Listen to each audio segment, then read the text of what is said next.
3, 2, 1. Damn.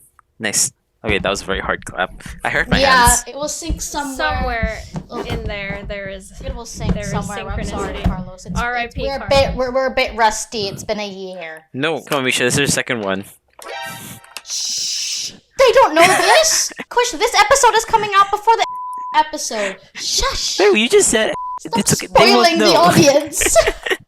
Who wants to start it off? Kush can do it because I started the last video he was in. Oh no, pressure. Okay, yeah, and started the one, so you started. It's your turn to do an intro. Oh no, pressure. Hello everyone. Looks like we're back, and this time we're reacting to a Q&A Woohoo! all our friends did in person while the three of us were lonely and couldn't enter the country. And now we're reacting from afar. We did fly home. And it's just sad. But it'll be fun also. It's been a while. It has This been a was while, filmed July of 2021. It is now July of 2022. No, I think 1 they year. filmed August 1. Change. It's August 1. Oh yeah, August, sorry. So about a year. Sorry? Less than a year turned We're around. sorry. Listen, school got in the way, guys.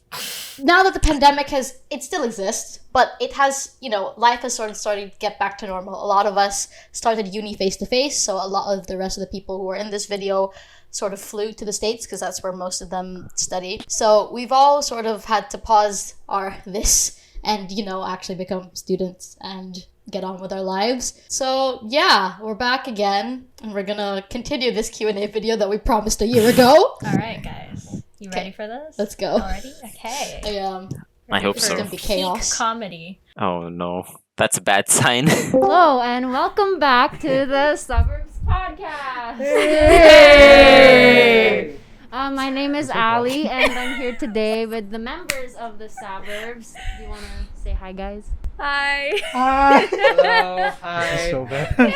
So we're doing the Q&A episode today. So you guys sent in your questions through Instagram, and today our members are gonna answer it. So At least the ones who are here. Yeah. yeah. Yeah. Yes. And at least the ones that we approved. We're looking at you.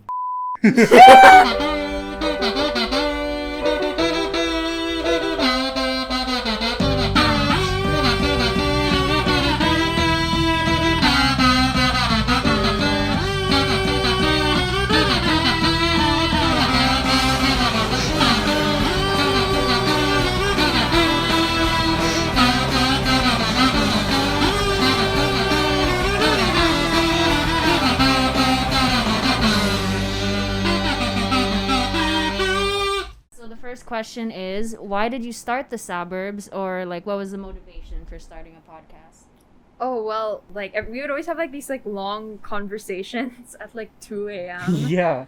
And then after the conversation we'd be like, that was a good conversation. That would make a good podcast.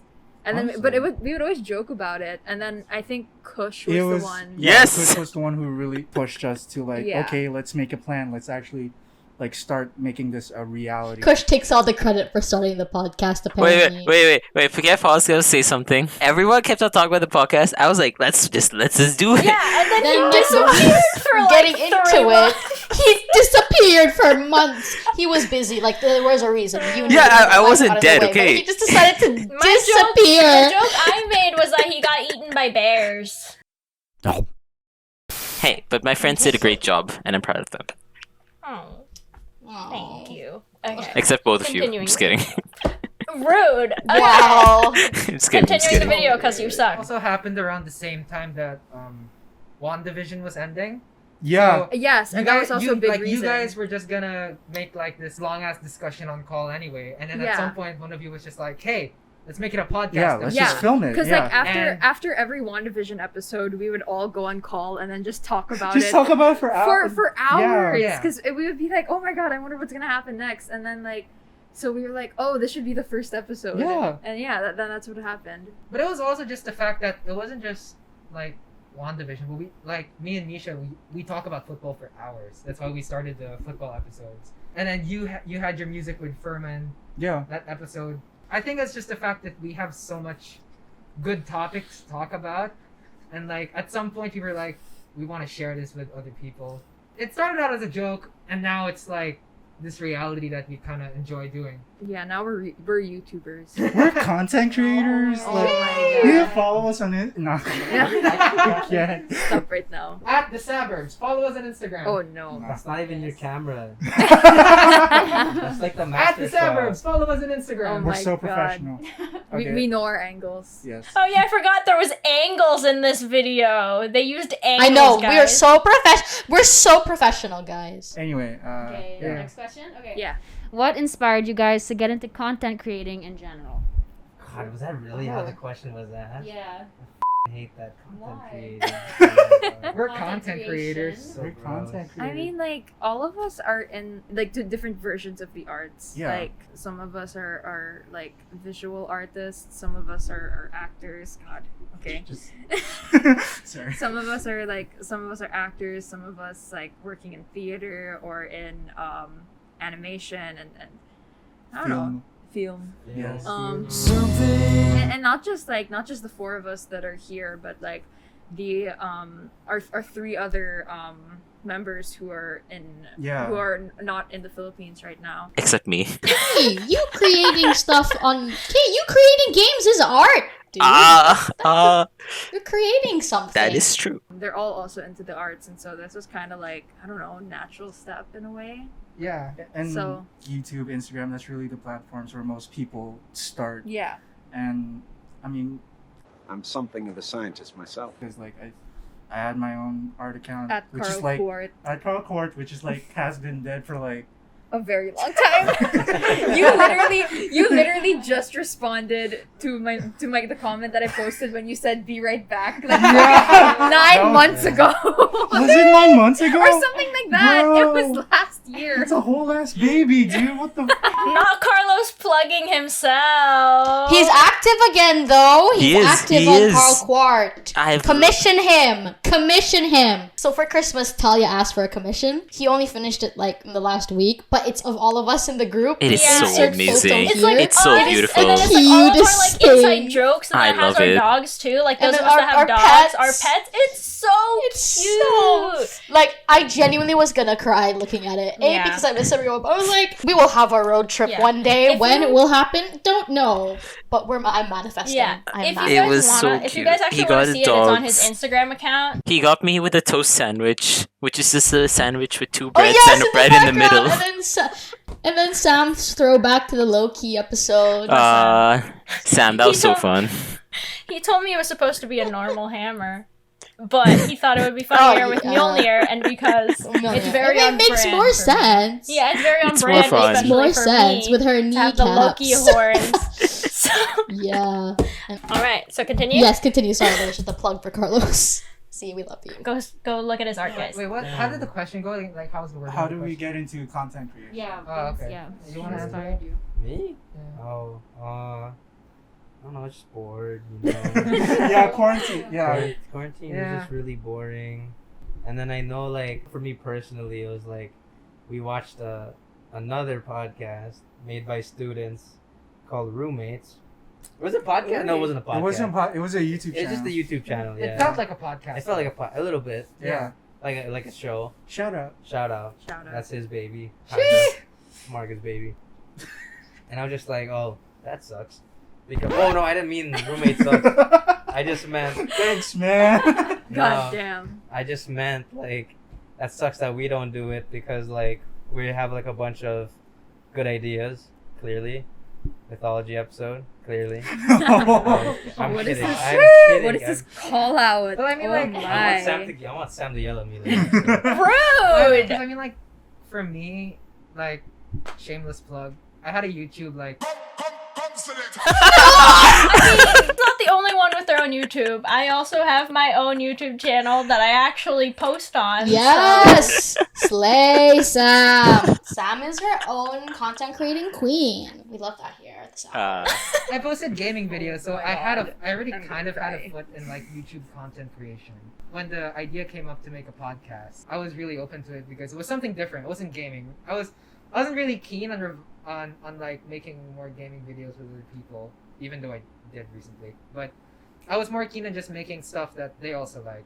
Like Talia said, you know, a lot of us are like we grew up with the arts, so Yeah. I think the arts really had an influence on us. like creating our own stuff. Because so this is like a creative outlet for all of us. No, but yeah, just jumping off on like what Marcus said, like I think we really needed that, especially during the pandemic where we were always talking to each other anyway, and I think we just needed an excuse to get off our asses. That is true. Yeah. I must hijack this interview. I'm just kidding. No, wait, but no, I feel like you want to hold the mic? I can hold it. Oh, sorry.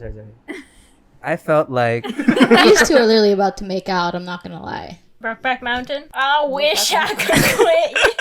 even when we did have school, it didn't really like align with what you wanted to do, and so I felt like when we had control of what we wanted, we got really productive.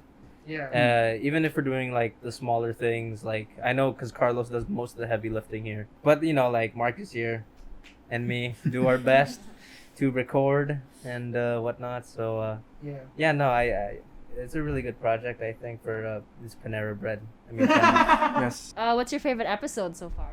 Oh. Oh. You guys go first. You guys go yeah, first. you go first. That we filmed or to watch?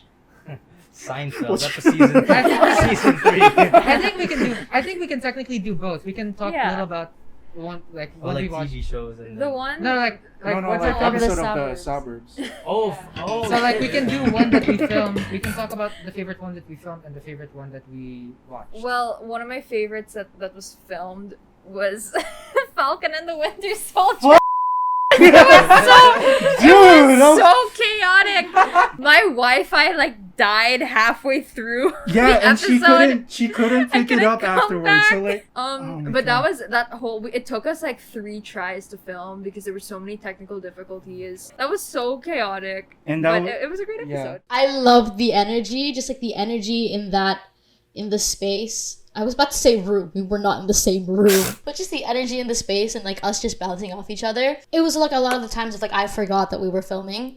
And I'd look down and be like, oh shit, I have notes. Yeah. Oh, right. This is actually going out to people. But it's just like I was just catching up with friends. And like, so that was like Falcon Winter Soldier is like my favorite one I think we've filmed so far. What was your favorite one to watch though? Oh, to watch? I think maybe I like. Oh my god, you're so annoying. My sister just entered the room. We're about to be hijacked. My sisters. This is my sister Maria. Yeah. She's annoying. I got your picture coming with you. Dear Maria. I think my favorite episode to watch is I don't know. I think I think maybe Legally Blonde because I don't know. I just really like Legally Blonde, and that was a fun episode to shoot. You're so annoying. Shut up. Legally Blonde. Okay, bye. Leave now. Bye. Her name's Maria. Yeah, that's why you keep saying Dear Maria. Oh my god. Wait, there's Legally Blonde? Yeah, There's we did. Do you not know that we did a Legally Blonde episode? Yeah, there is. He pays attention to the podcast. Pays attention. Yeah, Legally Blonde was a fun one to film, and also like Mischa and I were able to bring up a lot of interesting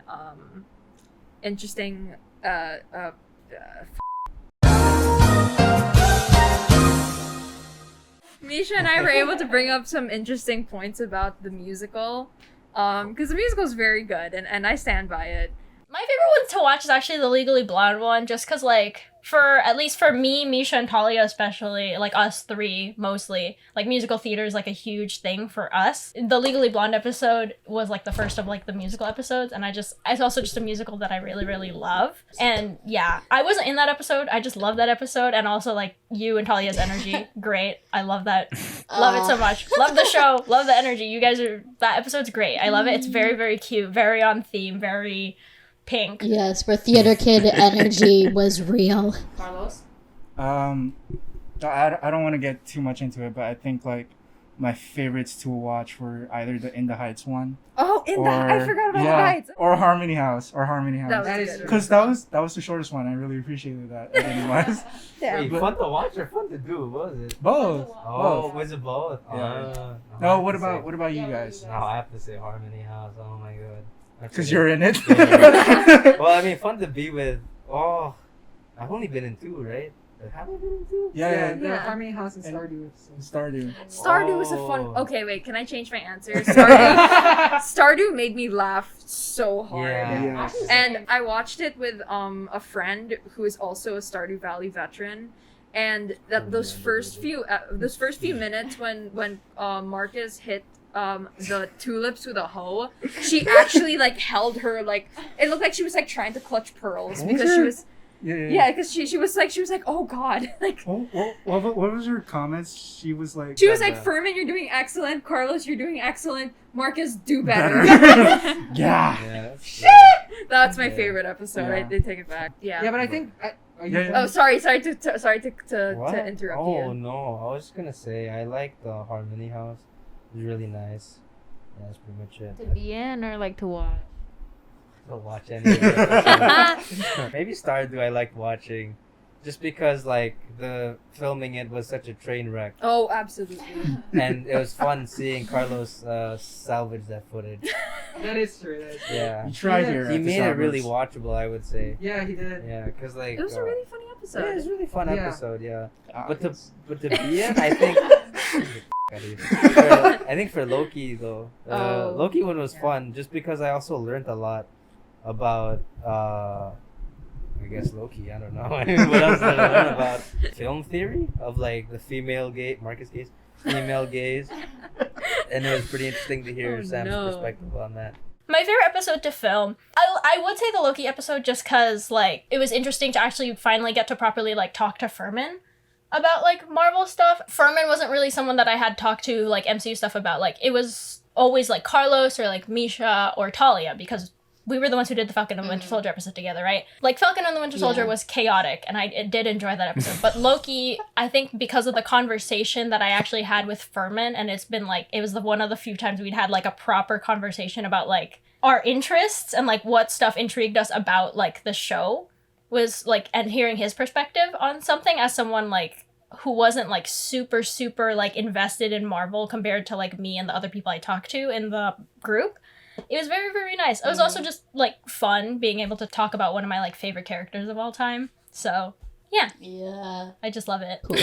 Kush. Alright, so- Kush, we're forcing you to talk now. So far, I've only recorded one episode. So far. It's the mythology one. I also really enjoy the mythology one just because So I far. love it as a subject, and Sam was very energetic. I remember the Loki discussions.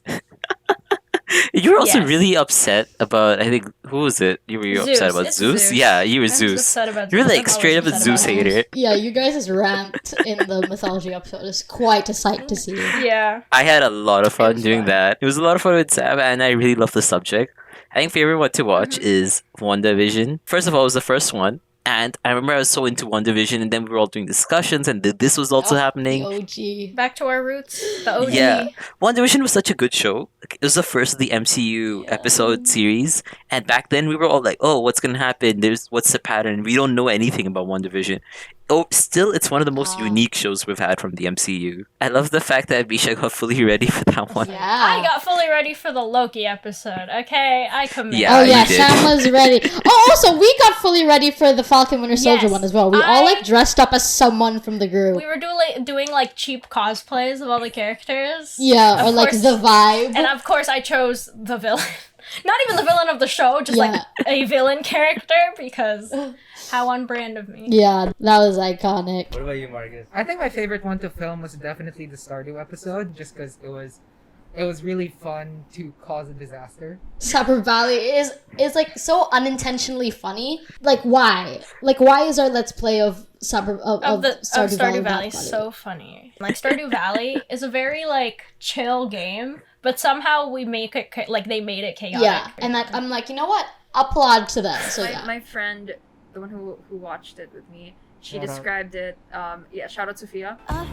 She described it as, she was like, I know there are 3 other people, but it looks like you're like handling 6 children. But I think my favorite one to watch is the second football episode where me and Mischa look back at our predictions. To film was kind of a nightmare because my webcam kept dying for some reason. Shout Thank out. you for that. No, but I think first one I was a little like jittery, and I think some of my points were getting skewed because of my excitement. But in the second one, and that was more grounded, so I was able to listen back to what I was saying. It's good to hear back what you say about things that matter to you, so you can like, it's a record of what you say, essentially. Character development, yeah. Next question. How did you guys meet? School! Our next question is, what drew each of you into your respective majors? Yeah, Marcus. I do entrepreneurship, Ooh. and Lady. let's just say that it's not exactly the major that I would like to be doing right now.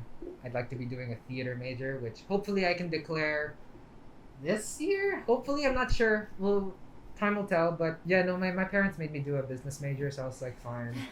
Damn. And then God damn. so I mean, like, to be fair, like the reason they gave valid like a business major, it like straight out of college will be the one that will give you a stable income right away. And so I was thinking like, okay, if I have that stable income, then maybe I can start doing theater on the side while like maybe when I have more time. And hopefully that's when I get my big break. But it usually doesn't happen that way. What drew me to my major is nothing. Oh, wow. Yeah! Marcus slowly like Ferman? for me. Can I hold it? Yes. Just careful with your wire. What drew me to my major was Wait, what's your major? Film. What drew me to my major was I kind of felt like my old major, which was fine art, was more like a chore. Even though I was good at it, I guess. I didn't really like it, and I think like the major turning point was like in my Zoom class. Like my painting teacher was like very like enthusiastic about like Mark Rothko, and if you don't know what Mark Rothko, do you know what Mark Rothko is? Oh, if you don't know what Mark Rothko is, Mark Rothko is this like painter that like paints only like 3 colors, right? And it's like square on a square on a square, and like it just didn't really translate well to like our students, you know, on the Zoom call. And it's just kind of sad because this teacher who like, you know, spent her whole life learning about painting and strokes and motion in painting, telling her students about how great this artist is, and they can't even relate because it's on a screen. And I was just like, dude, this sucks.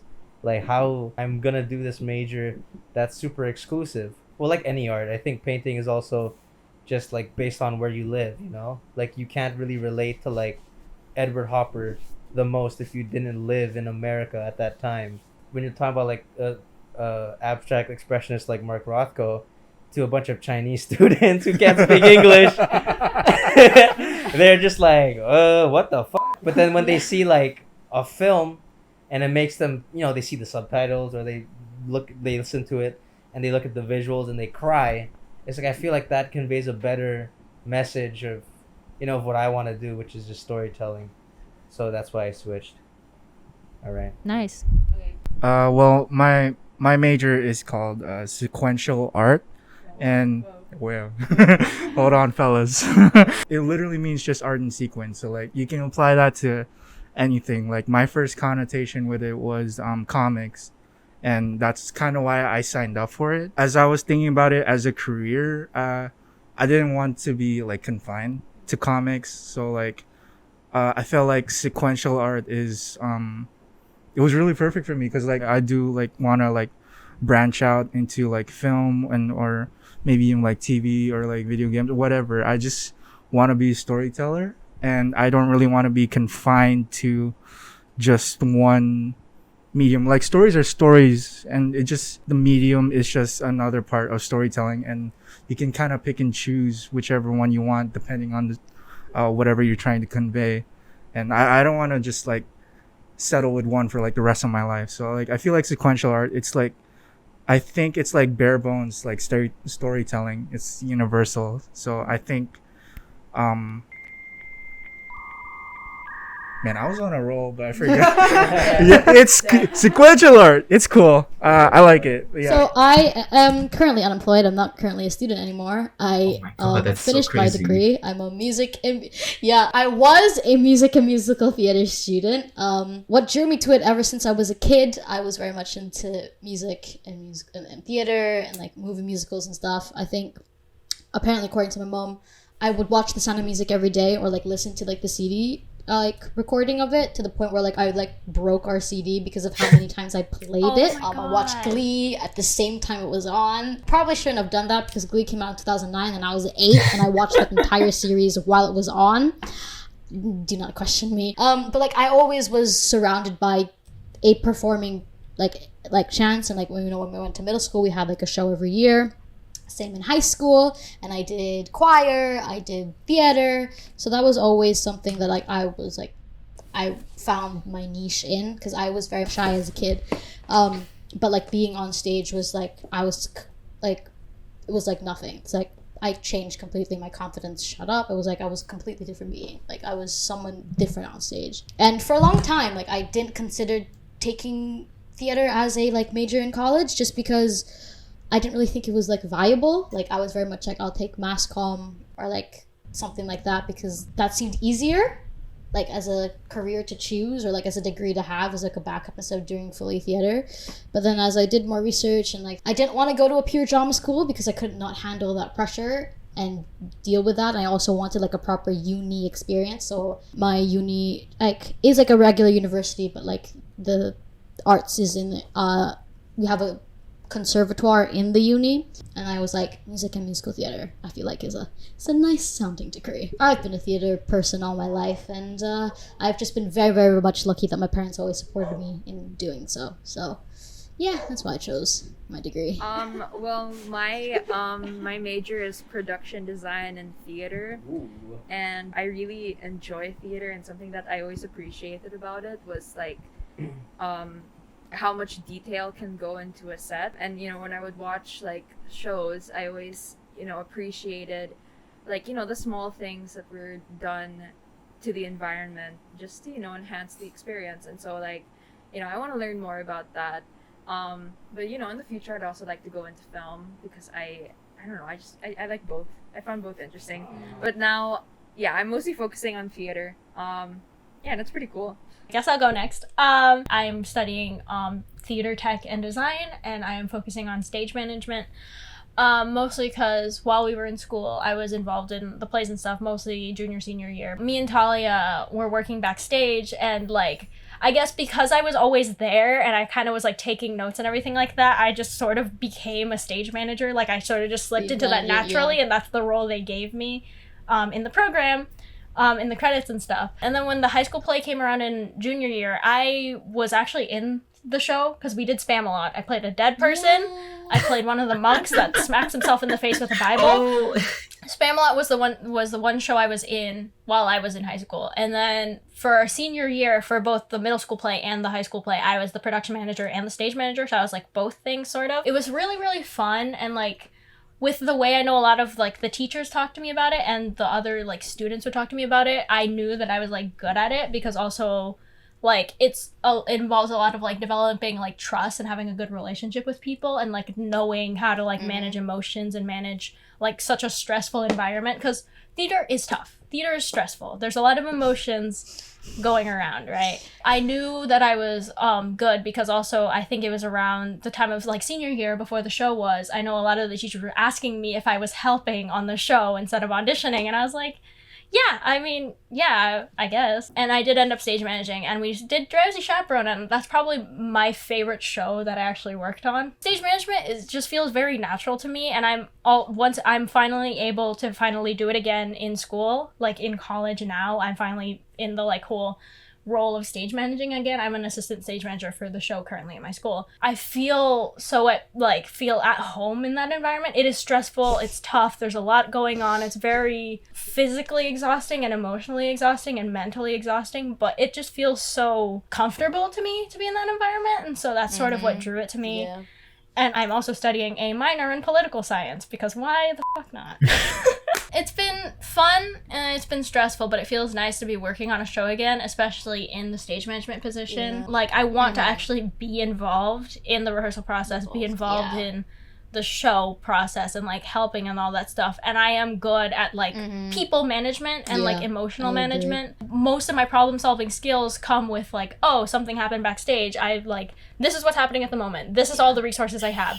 Here's how we deal with the problem. And like, most of my problem solving skills I learned from stage managing, and like I sort of just was learning it on my own and teaching it myself. Yeah. And I ended up like teaching the younger students. Like I got a bunch of underclassmen into the theater program, and I like taught them everything I knew, because I was like, I know I'm good and I've been told I'm good, so I'm going to teach you guys what I know and what I learned, so that you guys can sort of carry on this like legacy. And then the pandemic hit and they didn't end up doing shows. Yeah. So, And they haven't, and they graduated graduated done much since. My baby's graduated. Yes. But we did a lot of like legacy work. yeah, I know from for a what we fact did. me, Talia, and Mischa definitely left like our mark on the theater department in our school, or like the theater program. Yeah. It's just choosing the arts, but like I wouldn't change it. Yeah. You know, it's what we enjoy the most. Arts so I is would be. very stressful, emotionally, physically, mentally, but it's fun and we enjoy it, so we do it. Yeah, that's why I didn't choose the arts. The thing is, my background's always been in tech. When I was 10, my mom tried to teach me programming, but she got a little way with it, and then I was like, no, I don't want to do this.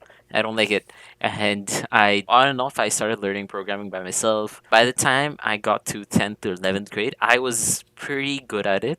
I already built my own PC. I did a lot of things, hardware, software for it. It's not amazing compared to like overall standards, but at that time, for my age, it was much more than a lot of people were doing. So I was really good in tech. But what happened was I got really low grades in 11th and 12th than what I really could have. Because in 11th grade, literally all of it, I would stay up so late playing video games, joining online tournaments. I made some money. I joined tournaments for like 4 or 5 different games. And I sacrificed my studies for it and a little bit of my sleep. So in 12th grade, I kind of stopped all that. I got myself together. My legacy was not theater. My legacy is I ran the Geek Squad in our school, which is basically like student branch of tech. After our school, basically we had 2 hours where whoever wanted to hang out would come and hang out, and we would have different things. We would have a charity thing going on, Tech for Teaching. We would donate old computers to local schools.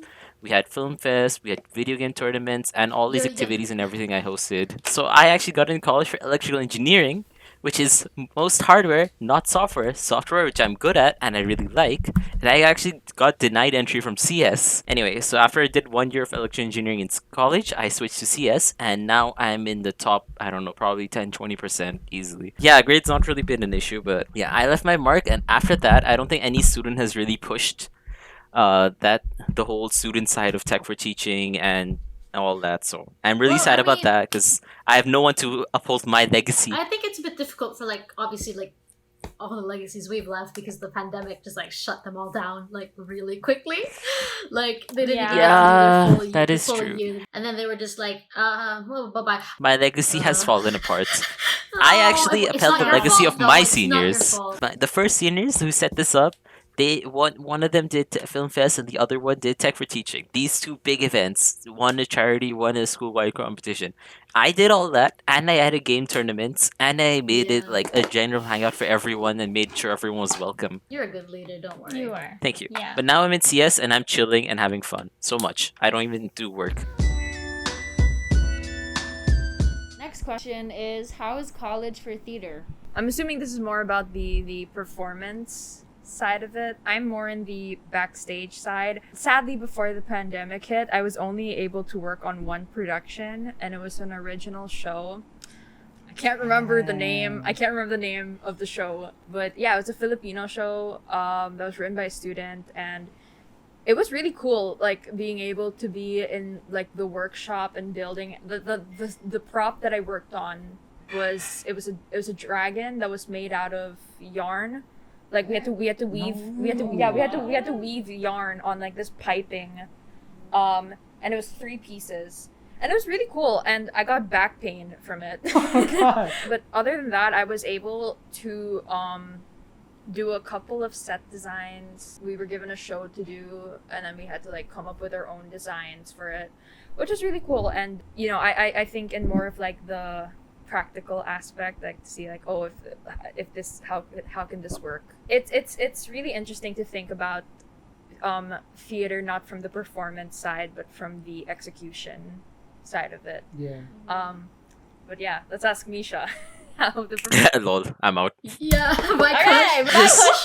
I'll just Bye, take a Kush. nap. Bye, Kush. right. I don't know which frame I'm gonna be in, but bye, Kush. Yeah, wherever bye, you Kush, are. wherever you I'm just are. like swiping. This is me and Sam's territory. I'll just go off. Huh, College for theater. It's an interesting one. I understand the whole thing of like, should you actually go to uni for the arts? There are people out there who didn't. Like, I know a lot of people back home in the Philippines, they like chose a different major in high school. Not in high school, sorry, in university, and they just joined like their university's like MT org, and then that's how they like decided to do musical theater. I personally wanted to take theater in college because I wanted more training. I knew I wasn't ready to like just go like head deep. Like I'm always perpetually learning, like in theater and everything I do. Like that's what I like about the art form, because it's so subjective. You learn so many different things and perspectives from other different people. So I was like, I want to continue doing that. I want to up my game before I, go into the big world. It's a lot of stress. The amounts of mental breakdowns I've had over the past 3 years are quite concerning about just things happening and like the pressure of like wanting to do well. A lot of it was like psychological with me in terms of like, I felt the need that I always had to impress or like make proud like my teachers, my lecturers, people in charge. Or like I always felt like I was gonna let them down. I was just projecting over myself. Like they weren't. They were just like, you're not like the main thing you have to remember is that you're not a robot. You cannot expect to get it right every single time and be at your 100% game every single time. You're human. You're gonna have bad days. You're gonna be days where you get sick and and that's fine. The industry sort of, presents itself to be very much like, you need to be on it, but like, take time for yourself. I think that's why I also chose like there are multiple degrees or like different routes you can take of musical theater at my university. I did not take the highest degree of musical theater because I knew I physically and mentally could not take it. I genuinely felt like if I did choose that route, I think I would not be happy. I would, be struggling often, and like I am happy with the route I chose.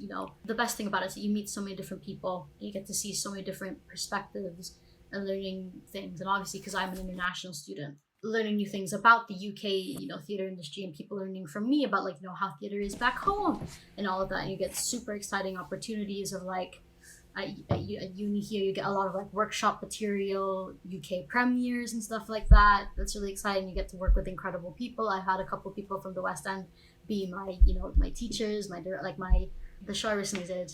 We did Songs for New Worlds, and we had like a professional like West End director be our director, and we had like people from outside. It's really cool. Like honestly, like those 3 weeks were stressful, but like you learned so much from everyone. With theater, the best way to learn is to really be immersed in it.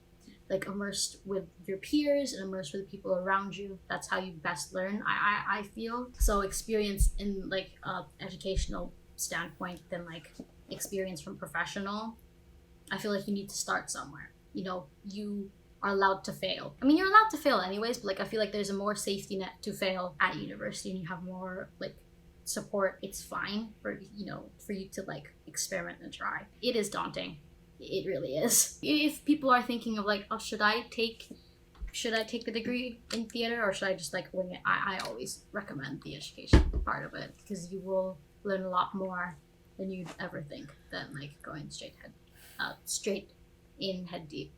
So yeah, that's my advice on that. Now on to Sam. Yeah. Okay. So mine is the more like technical side, more specifically like as like a backstage crew or like a stagehand person or all that stuff. That's like most of my experience. But in my school, like one of the requirements for any theater major, whether it's, we have 2 tracks, like performance, which is just mostly acting, and musical theater, which is self-explanatory. And then we have the technical side, which is like the costume designer, stagehand, like construction, like set construction, all that stuff. At my school, regardless of which program you're in, you are required to work in shop. And when I say work in shop, it's like anything that is like needed to create a show is done within the confines of our school. Within like the costume shop does costume, scene shop does scenery and like props, and there's a lot more variation of what you can do if you're in scene shop than if you're in costume shop. I personally am in costume shop just because, one, I do not trust myself with a table saw, and I don't think anybody else would. Oh no. That is not a good idea. Hello?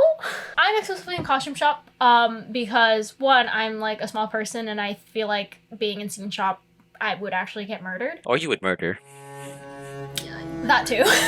The other thing is, I think also, like, costume is also, like, my second interest. Like, when I was really, really little, I used to want to be not a costume designer, but, like, a fashion designer. So, like, costumes and clothes and stuff were always more interesting to me. One of the requirements of that is we have to do something called production hour, which is the hours you work in shop. But within production hour, you actually have to do, like, a stage assignment. So it's, like, you actually have to do, like, a technical, like, assignment. So it's either like you're a backstage person, or like you are the person who's like pushing the buttons on the light board, or pushing the buttons on the sound cues, or you're like moving around a spotlight if we need a spotlight, or you're a dresser, which is what I was on my first show. The first show I ever got to work on at my school was Hedda Gabler. Great play. Love that play. Depressing as love that play. I was a dresser for Hedda Gabler, which was not like super heavily involved, but like they did do it true to time period, costume-wise, so the costumes themselves were pretty complicated for the actors to get into, so we were really just there to help them get into it, because they were kind of like, there's a lot of layers, they're like thick fabrics and all that stuff, and like I enjoyed that process. I enjoyed actually being able to work on a show, but like obviously because it's not my like interest, because I am tracking stage management, that is like what I'm interested in theater. Being backstage was fun, but it wasn't like what I wanted to do. It's not that I hated it. I made a lot of friends in the department through that thing, because before this it was COVID, so I didn't know anybody that I was even in school with. And then the second show I did was I was an usher for a show called Lady Windermere's Fan by Oscar Wilde. And that was, I'm gonna admit, that was so boring. I actually hated that. But it's a requirement, so it's like obviously I can't complain, because it's like I'm still doing a job, I'm still like working in theater, I'm getting opportunities to like work in different sections of theater and like building up my resume for theater work and stuff, but it's not what I wanted to do. And so finally we get to here. I have to go to school in the summer, which sucks. But my school has a summer repertory program, which is basically like our school's theater like sort of internship program, and it's actually a requirement for all theater majors to do it unless they do an external internship. So I just did summer rep this year, and I tried really hard to be the assistant stage manager for the musical that we were doing, and the musical my school is doing is Rent, and so I'm currently assistant stage manager for Rent, and it was so nice finally being like back in the full process of being there, from like the beginning of rehearsal to the first time they put it on stage to like the full thing being put together to like seeing all the things slowly like come together, and then finally like the show opening and like being backstage and like having all that, being back in that environment of just like being backstage and actually like having to be there for every single part of the process and being involved in the entire like process of a show. It just feels so nice to be doing it again, and I'm like happy to be doing it again. I'm happy that my school does it where like it's a requirement for everybody, even performance students, to actually experience like a technical position, because it also just gives them like a better perspective on like theater and like the industry and like how stuff works backstage. It's very interesting to me to see the way like the people who are obviously very tech-based like me, who are very dedicated to, regardless of what position they have, they're very dedicated to doing it. As I speak from my own experience and like seeing other people, they are very dedicated to the position they get, regardless of if they're enjoying it or not. They want to commit to it, just because if they're not doing well, then what's the point of doing it at all? Mm-hmm. My school does a pretty good job of like involving everybody in the technical process, like requiring people to work in shop. That's like, even if you're a performance student, you get to find out like, oh, like costumes, and like, oh, this like set piece, and like what the different like technical parts of like building a set are, or like putting together a costume. And like theater's a very involved process for everybody in it. I personally like being involved in every step of the process. Like I like working in shop and being a stage manager, because I get to see like everything from start to finish, and that's the main reason why I enjoy stage management so much, is because I like seeing the process of things being created. It's a fun process. It's a very intense creative process, I guess you could say, and I'm sure Mischa could agree with me, even in the performing aspect.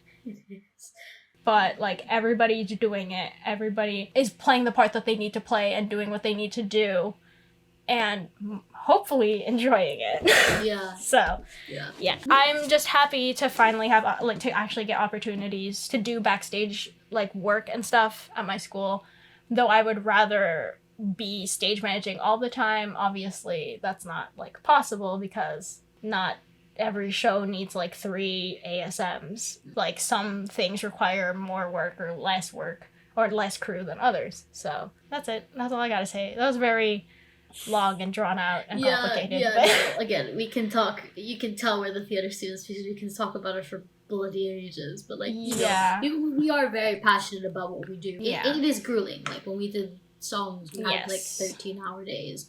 We had 1 week of intensive, same. and we had like 1 week of intensive in February because TLDR, we were supposed to have the show in February. We all got COVID. We postponed the show to June, which left us with 1 full week and then 3 days and then opening night. So like it was an intense process to then come back 3 months after, you know, recap first day and then like go head straight into like blocking everything, doing everything. And like with the way the director did it, it's very much abstract theater. Like he didn't do the same context of like all the songs that were in the show. Like he changed it up a lot and we would workshop a lot of things. So it was a lot of things of like trying positions out. If that didn't work, we'll try again and again and again. I personally love that process, like devising stuff, and like he left a lot of things up to us to be like, I want you to decide what your character's gonna do in this moment. Why? What is their motivation and all that? Like I like having the freedom for me to create my own stuff, but it is grueling. 13-hour days and teching and all that. It's grueling on you and you get like really bad sleep and all that, but like I like it in the educational form because again, you get basically almost the exact same experience in a professional setting in terms of like you do get long hours and that's how it is in the, you know, how fast paced it is in the real world, except you don't have that pressure of like you can get fired anytime soon. Like this is still like a learning process for you, that you're allowed to like learn new things. There's people who are there to like actually like help talk you through to be like, hey, you know, you're doing fine. Like most of the teachers I had or most of the people that I've worked with adult wise have been amazing in terms of making a safe space, always making sure that we're fine, you know, that like we're doing well and like knowing where the boundary is and stuff like that. But like it's a grueling process, but like I'm here for the long run. Very hands-on also. Yeah, it is very it is. hands-on. And also like theater is also a huge thing for like building community, building connections with people. Oh yes, networking does wonders for you guys. I had a teacher when the one acting class I took, the teacher said the theater industry is run by 3 people, and those 3 people know everybody else, and everybody else knows everybody else. Yep. It's all about connections, and those connections can actually get you really far. Yep. So building connections is very like it's a community is a very important aspect of theater, especially in the educational context, because you can learn a lot from the people around you. Like it's all about connections, and like connections help you get places. People can recommend you, or you can recommend other people. If you're in the once you leave college upwards, someone's always watching. As in, like, you know, like you can be the most talented person on this planet, but if you're a person, they're not gonna want you. Be yourself, but always be nice to everyone you interact with. Not only your director, but, you know, like, people helping, you know, your stage hands. Be nice to tech people! You know, be nice to tech people. Yeah, be nice to your tech. Be nice to your tech people. You know, honestly, like, be nice to especially everyone. Stage hands and your stage manager. You know, be nice to everyone, because niceness does genuinely get you somewhere. What I learned as the assistant stage manager for Rent, especially a musical like Rent, where there's quite a bit of like intimacy involved within the characters, you need to be a person that they can learn to trust, and they will they can continue to trust once you get into like the more difficult parts of the process, like tech, the more grueling parts of it, and like actually being in the show and everything like that, because they depend on you for their safety, for like if there's any issues. If they don't feel comfortable bringing up any issues, the issue will continue to be there and it will never resolve itself, and it might cause even bigger issues. For me as a tech person, I say make sure that you are, one, a good person, but also the kind of person that creates an environment that allows actors to feel like they can trust you and that they can rely on you. Always a safe space. Always a fun and safe space. Yeah, theater should be a safe space. Oh yeah, that's our long spiel on the theater and our thoughts and stuff. Those were such long answers. Sorry, I'm so sorry, Kush. Which actors would play you in a movie about the Saberbs? Some context onto this question. So we got given this question, and like we talked on call about this beforehand, just so we obviously had some answers in mind. It wasn't just us filming for like 10 minutes. And so we didn't offend each other. We didn't offend each other. We didn't offend each other either. But like we had that conversation obviously a year ago, and like we were a part of it, or like we were in and out of part of it. So I don't remember any of what I said. We didn't write any of this down. I know fucking Marcus is because he's such a predictable bitch. It's either fucking Drew Galing or Jason Mraz. This predictable bitch boy. Look like though. He's like, I don't know, he's white, not Marcus. A white man?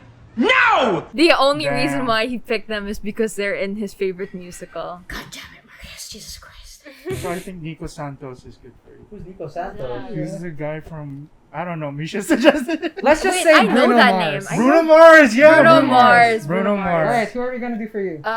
Steven Yeun. Steven Yeun. Steven Yeun. Leave it. Oh, Steven Yeun. Back to the just the same. They're the same person. Steven Yeun and exact Ferman. same. I could totally see that. Even though, no, look at their.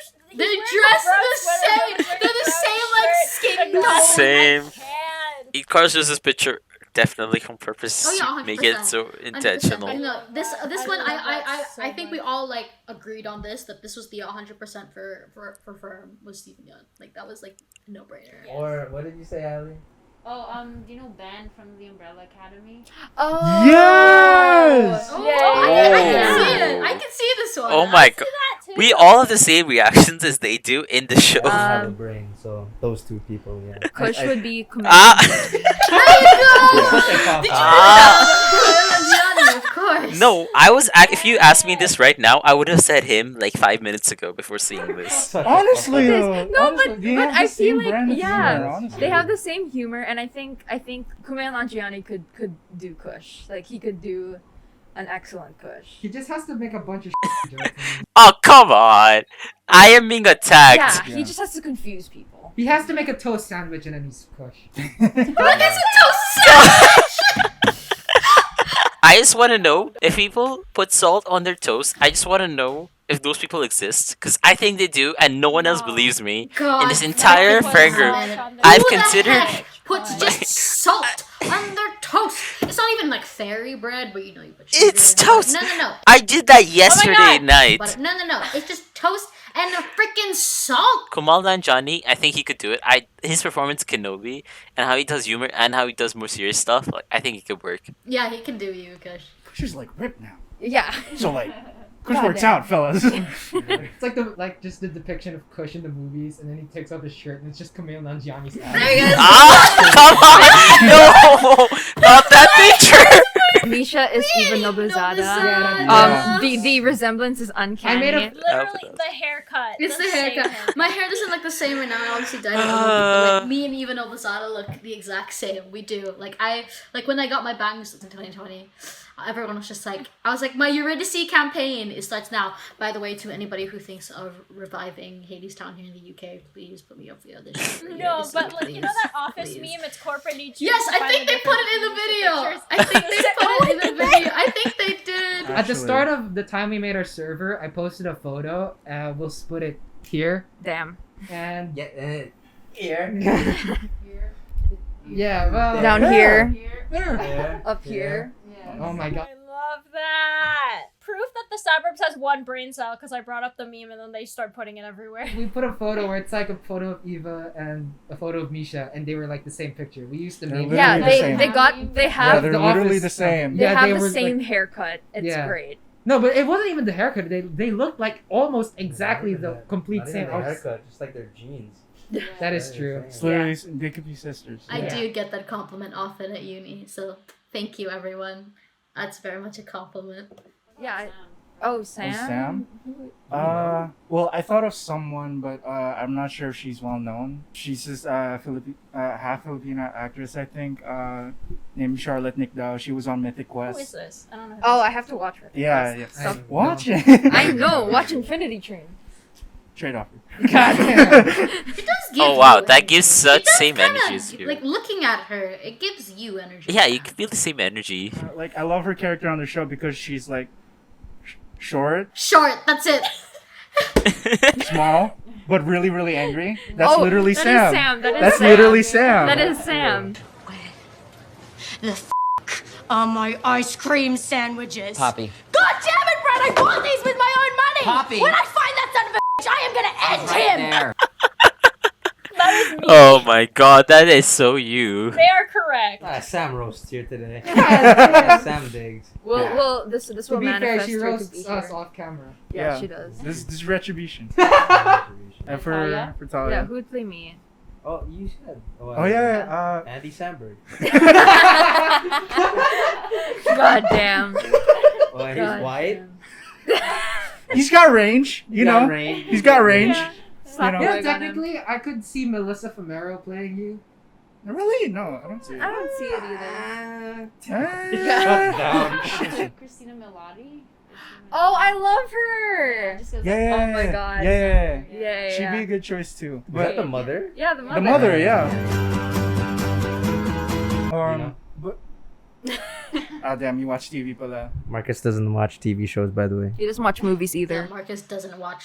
I don't watch Boy. anything. I just watch like. Just He does watch the Saberbs though that you can check out now. No. Who Misha and I picked out for you was Philippa Sue, Yeah. who plays Eliza Hamilton Yeah, in she's great. Hamilton. Yes. Yeah. And then What about you, Carlos? Oh yeah, me. Oh my gosh. Well, Ned. yeah, Jacob Yeah, Batalon. Jacob Batalon. Or like I also thought Yeah. of, remember Cisco from The Flash? I think so. If you want my quarantine No, what's his hair. name? Carlos Lopez? Valdez. Carlos Valdez. And like bonus points for him having like the same name as me. Yeah. So like, Yeah. I mean, he is spelled with a C, but Yeah. same. Yeah. Wait, so yours is actually Jason Mraz? No, No, Bruno Bruno Mars. Mars. Bruno Mars. Bruno Mars?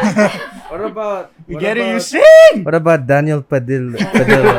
No, thank you. Or what about Donnie Pangilinan? Oh my. Oh my. What about The Rock? Dwayne The Rock Johnson. I would not. be Kevin a Hart, Bond. I think. Kevin No, Hart. seriously, I Oh feel my like Kevin God. Hart. Why would Kevin Hart play me? No, like, have you seen the Kevin Hart characters? They're always like very short. No offense. Noah's offense. No, And then it's always like, hey. Oh Not no. Oh. Sir. Yeah. Ma'am. Hey, Okay. you! Okay, Bruno Mars. Wait, how about Allie? Oh yeah, Oh, we who would play Allie? Because you're like a supporting role. Because you're Yeah. like. Oh my gosh. You are a thespian, so like Yeah, you, yeah. you play You yourself. play You were yourself the now. PRO, right? Oh my god. Yes. Were It you? was. Yeah, it was. It was What celebrity would play Allie? Kristen Milioti, right? what? What's her name? No, Kristen she Milioti. said for No, that was me. for Oh. Talia. Oh, Kristen Milioti could play Allie. I can imagine that I too. think you Shut could up. enter the Melissa Fumero. No. No, I don't think. No? Okay, sorry. I tried. What about No, Bruno no, Mars? Is that Taylor Swift? Is that, no, it's Jason Derulo. Jason Derulo. Jason Mraz. Yo, let's get Taylor Swift to Jason play Derulo. Allie so that we have the Cats reference. James Corden. How about that girl that played the main cat in that Oh, horrible Cats Francesca movie? Hayward. Yeah, maybe she works because technically Allie can dance as well, right? Well, wait. Why don't you just ask her? Well, Ali, She's can you right dance? here. Yeah, I can. Actually, yeah, Ali teach me ballet. Taught you ballet. Taught me ballet. I can take you out of this production right now. You know, yeah. Oh I my, mean, oh Anyway, my. Oh Yeah. yeah. The next question. Good segue. Okay. Good segue. Oh my. What? Wait, this is worded really strangely. Okay, hold on. What's your favorite fan theory about a movie? Oh. Ooh. I'm gonna sit this one out because I don't got any. Yeah, What? No He does way. not watch You- movies, I Hold on. swear. He doesn't. You don't know at least one fan theory. Really? I'm not. Movie? I'm not involved. Movie though. You said you have like a Marvel list. I'm sure you have at least one. I don't think Marcus. They have a Marvel list. I'm Yes, not so part for of it. those of you I who saw his don't Marvel know, list. during like what was it, like junior year of high school, we Around started, Infinity War. Yeah, around Infinity War, we started a document, a Google Docs document. If that's redundant. Yeah. Anyway, Yeah. we started a doc where we just like compile Put all our our Marvel theories. It's like theories. 40 plus pages at this point. Yeah, I think we got Endgame halfway, right? Yeah, You know? yeah. So like, we shout still out. add to it to this day. do we? I mean, we did when WandaVision came out. That was like how many months ago? I mean, we're still adding to it. Theory document, which I we do forgot hope that. we hope to plan one day that, like, specifically like me, Karlos, Sam, and Talia, because we're the main editors on that we do a whole like reaction to what we put in that, because I think we should. That was really fun because like that was when like our imagination was just running wild. Yeah. Endgame and Infinity War was when we were just like, oh my god, and like just coming up with the most outlandish shit. Remember Thanos? I think that's my Thanos. favorite. That makes sense though. If you like With like shrunk down And then Yeah. expanded inside someone's. No, what I was saying though was like I thought you watched Marvel movies, like you never had one theory. I just watch it to enjoy it, and I usually watch it in cinema. Once I get out of the cinema, I never go back. Forget You it. forget everything. It's not that I forget. It's just that I don't watch a lot of stuff. I don't know. It's a thing. I have like a few for these, so I don't really know. So if I... it said movie in general, so like it's not like MCU. So because like, oh god, this is difficult. Because Not movie, but the classic Mephisto WandaVision thing. God, That was hilarious. I will never That entire give up period that was so theory. funny. I will never give up that Mephisto theory. I'm sorry. I know we were all clowned, but like the hype and like the research and all of that. I don't know if I have any. Most of mine are all like Marvel stuff, and we talk about that a lot already on the podcast. I don't know. I feel like we've mentioned like I've sort of been like in and out of like the movie TV game a bit because I've been a lot busier. And like It's not that I've been out of it. It's more of like the stuff that I watch. I don't think too much about like I do the MCU. Because with the MCU, I always want to talk to you guys about it, and we always have theories. Yeah, and it's not like everything I watch has a theory. Like, what theory do I have for freaking Heartstopper when there's literally books that, you know, tell me everything? Like, what am I supposed to theorize about Heartstopper? Like, I think Nick and Charlie will get married, guys. Like, you know, that's my theory, guys, for Heartstopper. I actually had Star Wars theories for a while. None of them turned out to fruition. This Book of Boba Fett, I had high expectations. Mandalorian, there's really nothing to base theories off because we didn't know anything when that started. But Book of Boba Fett, oh, I am so sad about that show. I thought he would do something. My theory right now is I hope he gets the Darksaber, not Jin, and then he becomes the new ruler of Mandalore. That's my theory. I wish it was true, but I don't think it's gonna be true. Oh, that is an interesting theory, though, Kush, I will say. I honestly don't have much. I'm trying to think. I don't really have any like film theories. I have like this is a theory I made like because the show I worked on is Rent. I have a theory about Rent. The character of Mimi has AIDS. Like they explicitly state that they show it and everything like that. Their landlord and former friend Benny is like her ex-boyfriend, or like they have like an on and off thing. And so it's like who gave who AIDS. So that's like my theory is that Mimi probably gave it to him, and that's why they don't like each other anymore. I don't know. That's my thing. It's just only because like I have Rent like living in my head rent free. In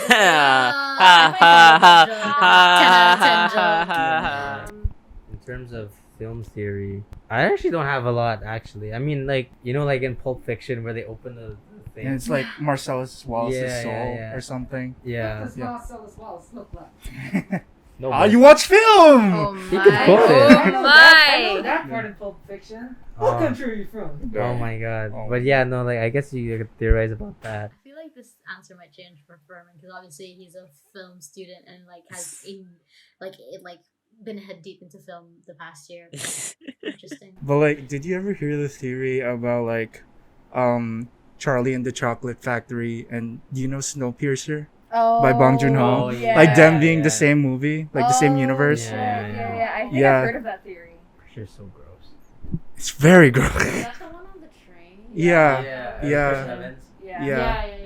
Yeah, such a good movie. Check it out. But I think essentially the essence of the theory, there's like a YouTube video out there that breaks it down even more.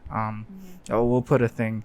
But I think the essence of the theory is that Charlie from Charlie and the Chocolate Factory, he becomes like the engineer that appears at the end of Snowpiercer, and he's trying to essentially pass down the train to Chris Evans' character, which is what Willy Wonka did to him in his youth with the Chocolate Factory.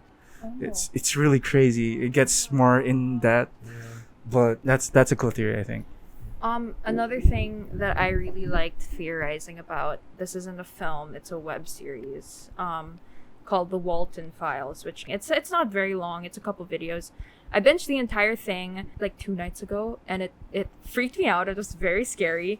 But it's so interesting. It's inspired by Five Nights at Freddy's, but it's like its own. But it's like its own thing. Like they have their own story. You can see the inspiration, but it's its own thing, and it's a very interesting story. And like I would really recommend you watch it, but don't be an idiot like me and watch it in the middle of the night. So it's like animatronic still. It's so the whole premise of the Walton Files is that it's this VHS tape of training videos that like an employee is watching, and yeah, that's all I'll say, because like the rest is like an interesting. It's a very interesting experience. Another great web series that I also really like theorizing about is called Local 58. It's like this local news channel that sends like all these weird messages. It's very, I don't know how to explain it, but it's a very interesting show. There's a lot to theorize about. There's like aliens and like telling this everyone to kill themselves and being like, oh, that was just a joke. Like it's fucking insane. It's also really creepy, and I believe it was created by the same guy who made the Walton Files. But it's a great web series. It's all on YouTube. Watch that tonight. Yeah, I'll send you the link. Actually, though, we should I'll send you guys the link. Walton Files. The Walton Files and Local 58. Yeah, Great web series. I love analog horror. Analog horror is so cool. It's so creepy. I love it. This is when I get nightmares tonight, guys. They watched the Walton Files right after they filmed this, by the way. Yeah, I mean, like, other than Marvel, though, I think the TV shows are the one you, like, theorize the most, right? Yeah. Like, you know the one about Rugrats? Where, like, they're all dead? Oh, yeah, there are a lot of, like, dark Yeah, like, what the fuck? theories Everything's, about... like, dead in a coma. Or, like, Hey Arnold, they're all in purgatory or something like that. Yeah. Or no, Ed and Eddie was the one that they're all in purgatory. Yeah, there's, like, that weird I've never theory. heard of that, It was bro. weird. Wait, or also, like, Home for Imaginary Friends? Oh, Foster's Home? Yeah, and, like, the old lady and the redhead has the same Frankie clothes. and Yeah, so she's just Ferman. imagining her younger self. Yeah. Wasn't there a fan theory about Phineas and Ferb where it's like Phineas and Ferb were dead and everything that happens in the TV? Yeah, there's always a theory It's like about Candace's that. like. There's dreams always or a theory something. where it's Candace? like, oh, this character Yeah. you love is dead. Like there's always a Yeah. theory about that. I love how like all these theories are like from kid shows. Yeah. Yeah. Yeah, literally. Oh yeah, oh my god, I love like the dark takes on like our children TV show things. Yeah, Tom and those Jerry things are had cool, but some I don't have ones. any that like off the top of my head. Yeah, I don't have any off the top of my head, but I love watching those types of videos on YouTube. Oh, Tom and Jerry has some dark ones. Tom and Jerry one, I think Jerry's dead. Can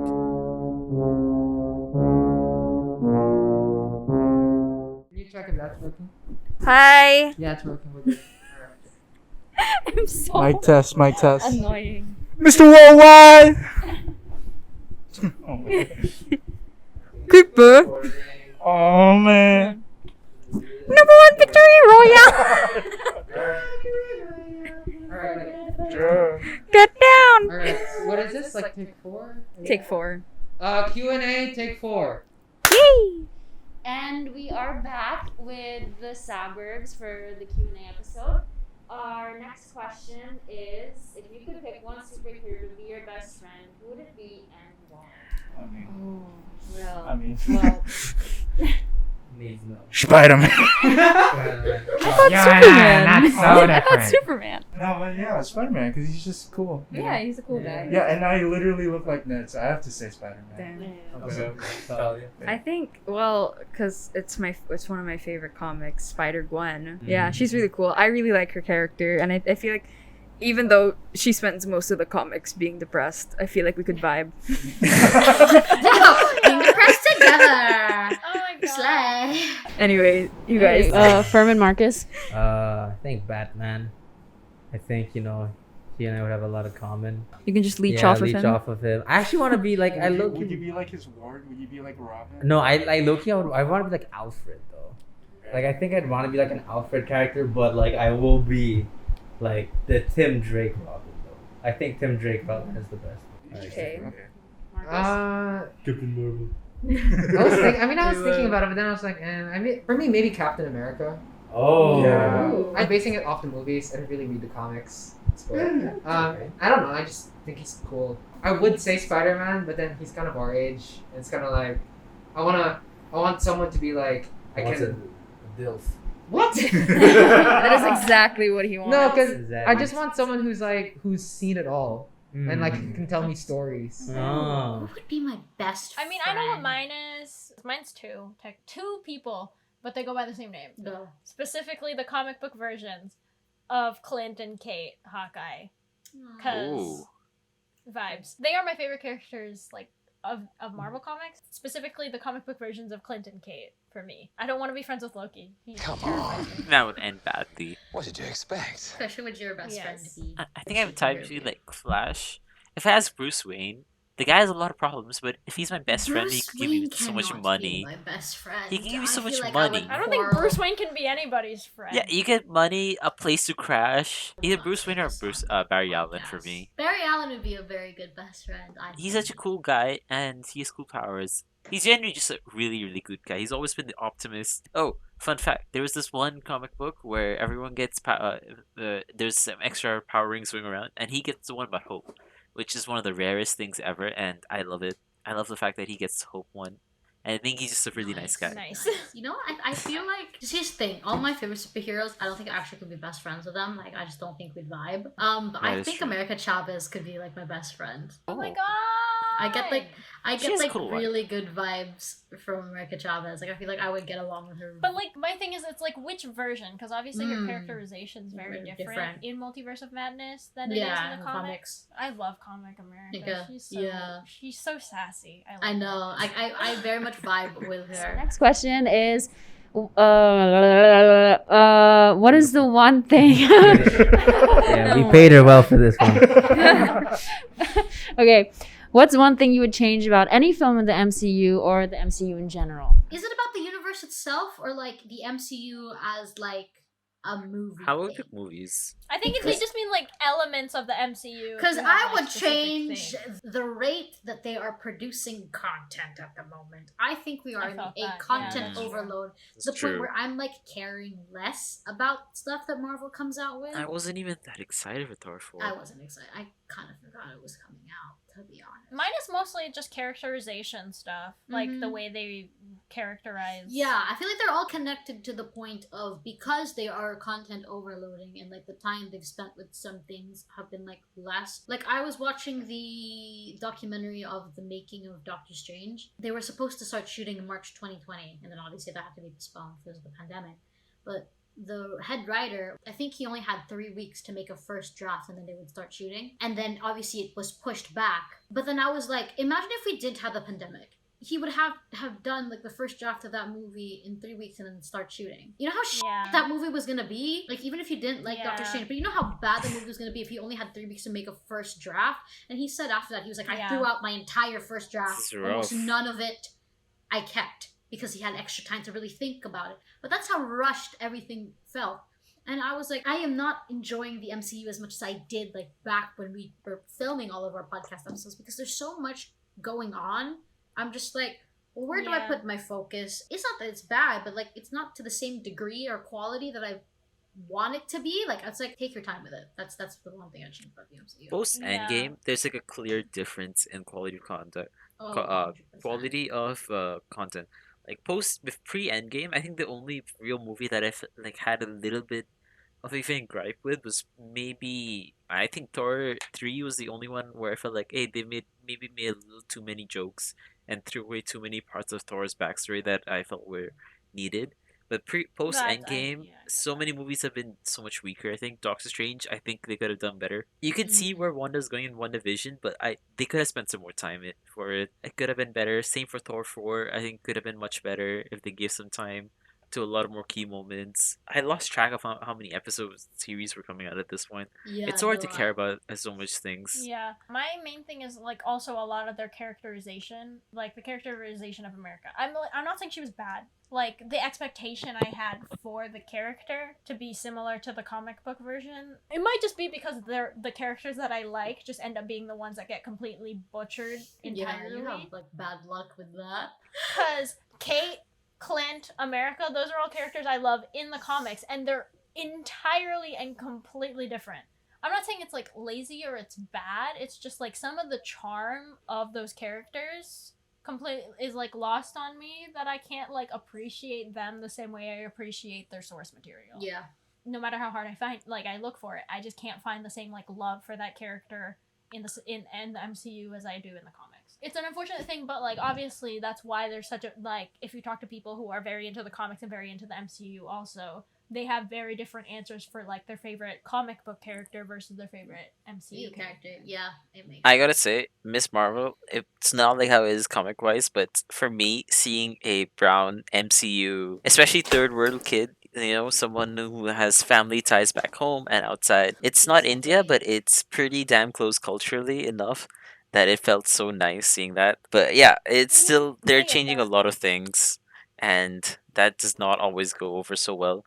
It's, I guess, like, they don't have time to develop all these characters. They're rushing development. I mean, one of the few things I actually appreciate is like Shang-Chi is one of the few characters I think they properly did like a good recharacterization in the MCU versus in the comics, because in the comics he's just like a Bruce Lee stereotype like kung fu movie character, but the recharacterization of him in the films in the film is so much better. Like, it's still very much like a kung fu movie, because that's like the basis of Shang-Chi, is he's like a kung fu style character inspired by like Bruce Lee and like Jackie Chan and all those like movies at that time.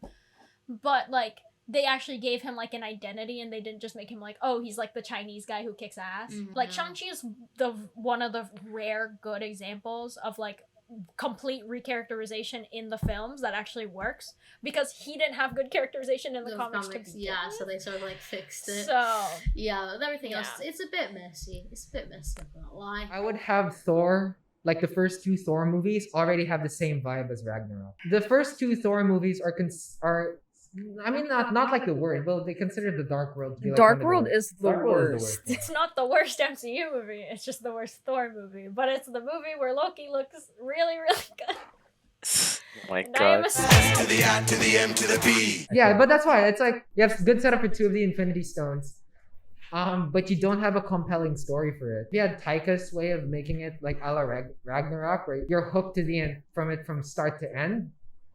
And you are still able to introduce those Infinity Stones and kind of the same kind of plot. For me, I think it would give Thor like a much higher reputation in terms of its movies. I think Thor as a character is not justified, redeemed by like his appearances in like the Avengers. And then Ragnarok came, and that's when someone finally got Thor right in a solo movie. But the thing is, I think Talia was about to say, but I have a thing, Marcus. What do you mean portrayed Thor right? You don't read the comics. So. Yeah, bro. How do you know? How do you know what is right for Thor if you don't know in the first place? No. I feel like Ragnarok. I read one of the older series of Ragnarok where literally everyone dies. This is the fact how they deal with the Warriors 3 always bugs me. I can't get over that. Those three are such an important part of Thor. They're his friends, they're his companions. Sif is such a major part. I hate how Sif gets done in the fourth movie. I don't like it. I don't like Thor 2. Thor 1 I did like. And I think Thor 1 they did pretty decently, but Thor 2, Thor 3 has been a little off for me. Thor 3 had its moments, but Ragnarok is my favorite film purely because of like visual aspects. Yeah, I agree. I just love colorful, vivid things, that made me happy, and I'm obsessed with Thor Ragnarok because of all the colors and stuff. But yeah, in terms of once again, this is my thing: is characterization. Marcus, how do you know what doing Thor right is? I wouldn't say that they portrayed him right, because in the comics he's very like he's very much like in the first two films, and I think that's what they're going for. Yeah. I think what's more is that they managed to find a way to portray him to fit in the MCU. But to answer the question, Joss Whedon, what the man? I love the man for creating Buffy the Vampire Slayer. That is my favorite TV show. It's amazing. But how, like, half of the shots of Black Widows are her ass, okay? Really? Can he please it's like the same thing with like Wonder Woman and like Zack Snyder, right? Yeah. There's a lot of upskirt stuff. Yeah, no, like Joss Whedon cut. Oh, yeah, that was the Joss Whedon cut. Okay. So, sorry, Zack Snyder. So like, right. I would like Joss Whedon to just. To add on to like what Talia said, this is like a thing Ferman brought up about when he was talking about the like his favorite episode being the Loki episode and like the female gaze and stuff. I went pretty in depth about like the concept of the female gaze in the Loki episode, talking about like the way that female characters and male characters are portrayed, especially in superhero movies, but specifically how Loki is a male character that keeps getting portrayed like a female character. There's an entire thing about that, but like I agree with Talia's point of like the over sexualization of female characters, especially Black Widow being like one of the main female superheroes consistently in the early ages of the MCU. Like, yeah, that completely slipped my mind until she mentioned it, but yeah, like the over sexualization of Black Widow especially. Stop it. Get some help. Yeah, if we had the movies when we really wanted it it was not going to be done properly. So I suppose the fact that we've waited this long and we've, you know, sort of been able to do her more justice in terms of that aspect, I do like. What we got with Black Widow right now would have been cool. Which is why, like, I feel like, you know, a lot of people say, like, oh, Black Widow should have been made a long time ago. Thank God it was made today. Because if it was made, like, at that time, it would have been like sexualized. It would have been so over sexualized, and I would have just been like, okay. Oh, and also for the Netflix Marvel shows to continue, specifically Daredevil, please, thank you. Oh, yeah. And Jessica Jones. Not Agent Carter. Jessica Jones and Daredevil. Luke Cage and Iron Fist, man. But Luke Cage was okay. Luke Cage was okay. Iron Fist, you can skip that. Okay until they like killed off Mahershala Ali. Yeah, but the ones that are so good and important is Jessica Jones and Daredevil. Bring those back, please. I think they are coming back though, because like there's just so many rumors about like Charlie Cox as Daredevil coming back in Spider-Man No Way Home and She-Hulk maybe, and now there's rumors of Vincent D'Onofrio as Kingpin coming back in Hawkeye. I knew it. We talk a lot about like the Disney Plus shows on this channel and how much we love them, but honestly in my heart it doesn't compare to Daredevil. Daredevil was so good, phenomenal. I wish they didn't cancel it. It's so good. On that note though, I feel like the one thing I would change about the MCU is to make it more like the Netflix shows and Sam Raimi's Spider-Man. Yeah. Sam Raimi's Spider-Man. Wait, sorry. I just want to cut in a little. Like one thing I specifically love about Sam Raimi's Spider-Man is Aunt May and her relationship with Peter, because like you can really tell they're important to each other. Yeah. I feel like that's something missing in the Marvel movies, especially Far From Home. So I wish they like. Are you okay? I'm remembering Sam Raimi's Spider-Man. I watched all 3 movies with a friend over the course of a weekend, and like we had to stop halfway through 2 at one point because we were like, we can't do this. It's funny. It's so good. It's so good. But like yeah, it's the dialogue though. It's I feel like I talked about time. this with Karlos. I just said that I feel like the actors just act. Like I feel like a lot of times now in the MCU, it's either like fun joke or like CGI explosion. And like I think I was watching a breakdown of Black Widow, which was it was a good movie. It was okay. It was okay for MCU. Okay. Yeah. But like I think there was like 1 or 2 emotional scenes with like the Red Guardian, and like and then it was jokes, you know. Yeah, and then it was just like I'm not Black Widow apparently, ha ha ha, like your like emotional sentiment. It's just a joke, and it's just like, oh, like, come on, man, like, where's like the, you know, like the acting or something, and that's why I liked Far From Home, like the Mysterio scene. Yes, even though it was like the CGI like fest, it was just like it was like heavily like psychological, like dialogue driven, instead of just like pew pew whatever. Yeah, and that's what I would change. Just more like acting. I sound like Martin Scorsese right now. I'm talking about cinema, right? But like just more like dialogue. Like more emotional scenes, because like these characters are capable of doing that, right? And it's like kind of ties in with like what your gripes with Joss Whedon.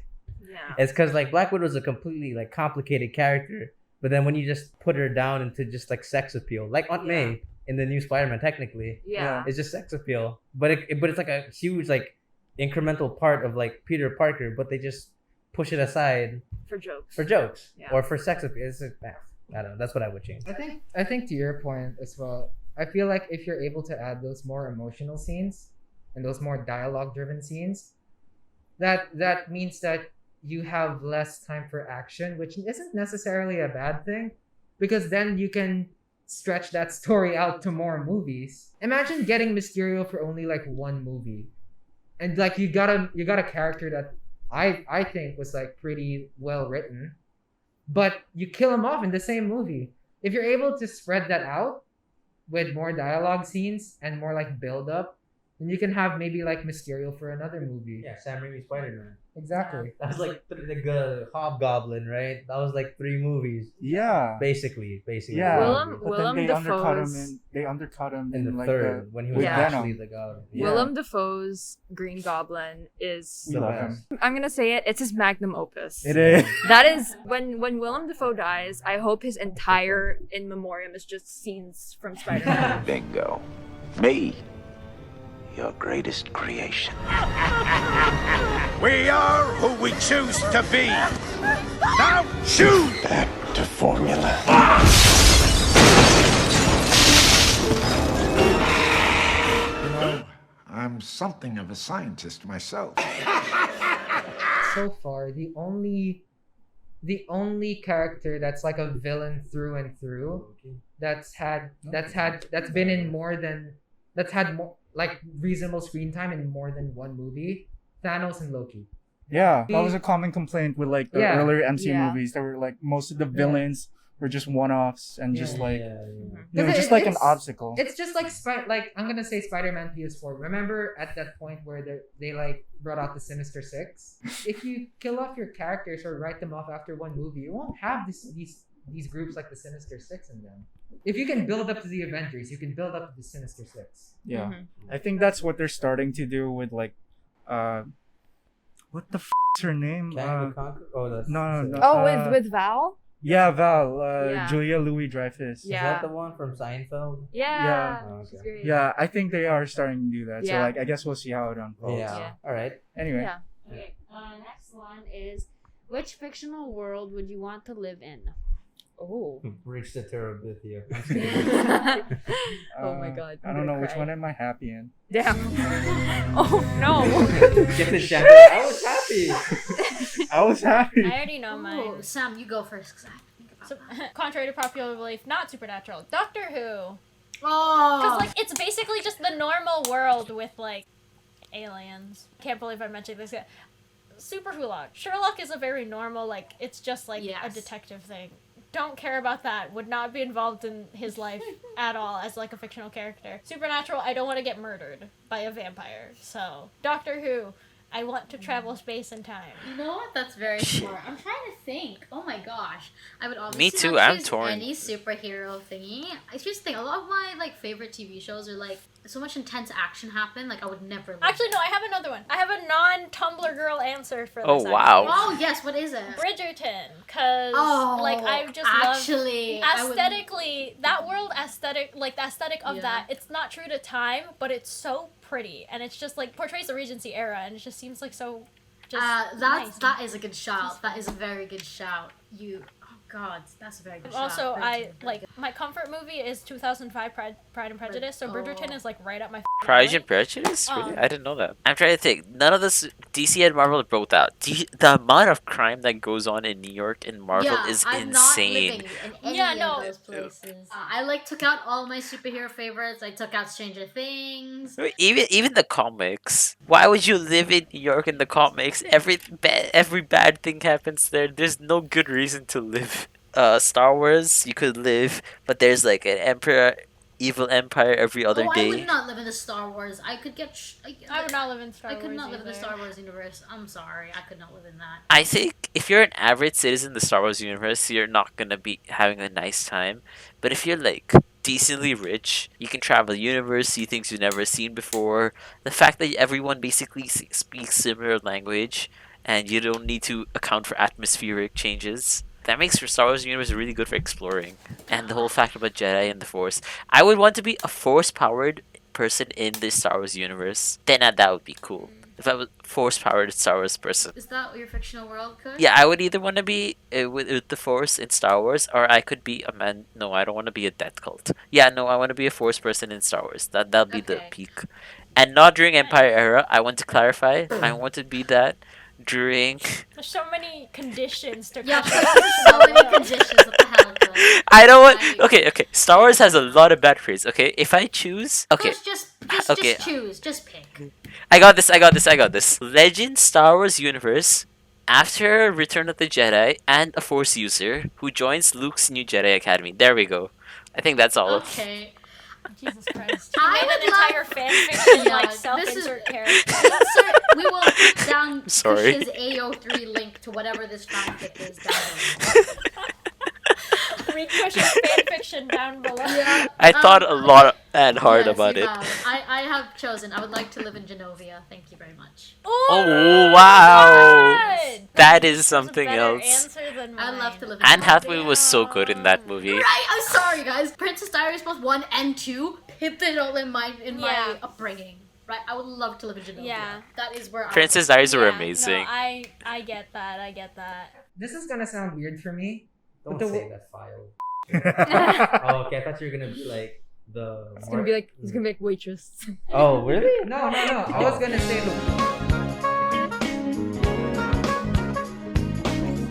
I started recording.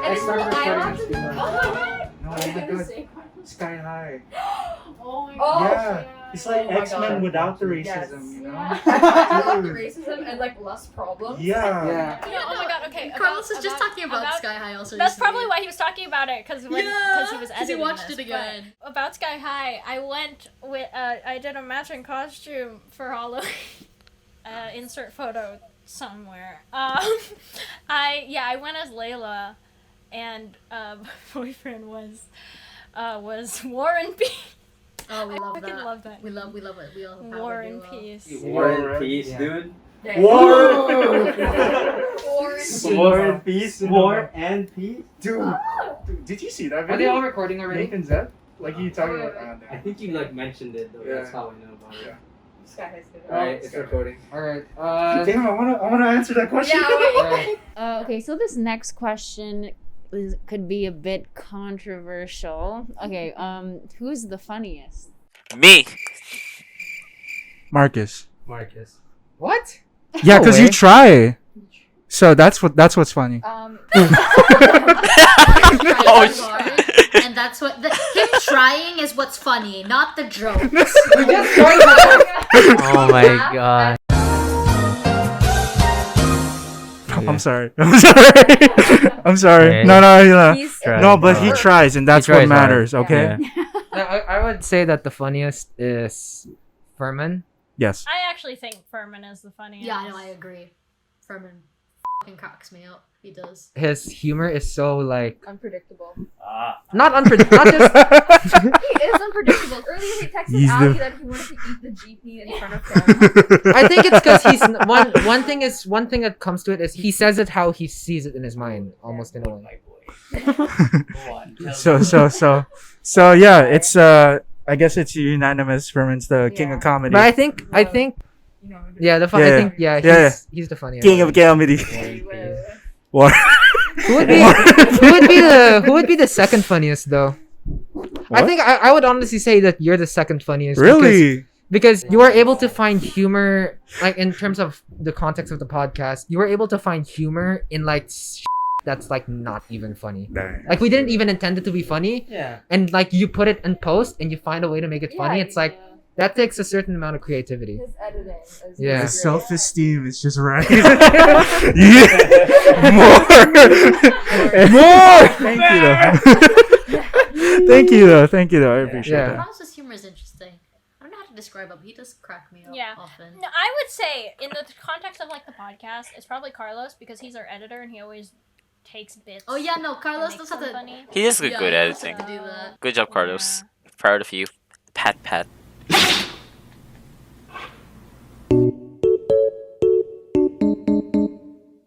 Because you're funny by being dumb sometimes. And you're like really bad Yeah. dad jokes, but you being dumb sometimes also is like that cracked. I'm not that. Actually, no. I have had some Yeah, very stupid yeah. moments. Mhm. I worry how I'm a teenager Kush. sometimes. Adult, You sorry. know how I feel about your humor. Hate it. It's been years. My Yes. humor has not grown on you. So Yeah. should I get some books? Where's my book? No, Where's my no, joke book? no, we are not bringing up joke No, book. we're not. Wait, wait. We have no We're time not. I for actually it. wait. We have no Just an time appearance. for it. I think it's This gone man. for good. What? Oh, just kidding. Found it. One joke. I promise. One joke. no, One joke. No, Can we- no, no, we're continuing with the video. no. Sam, press play. I Sam, don't- press play. I don't have enough phone memory left for this.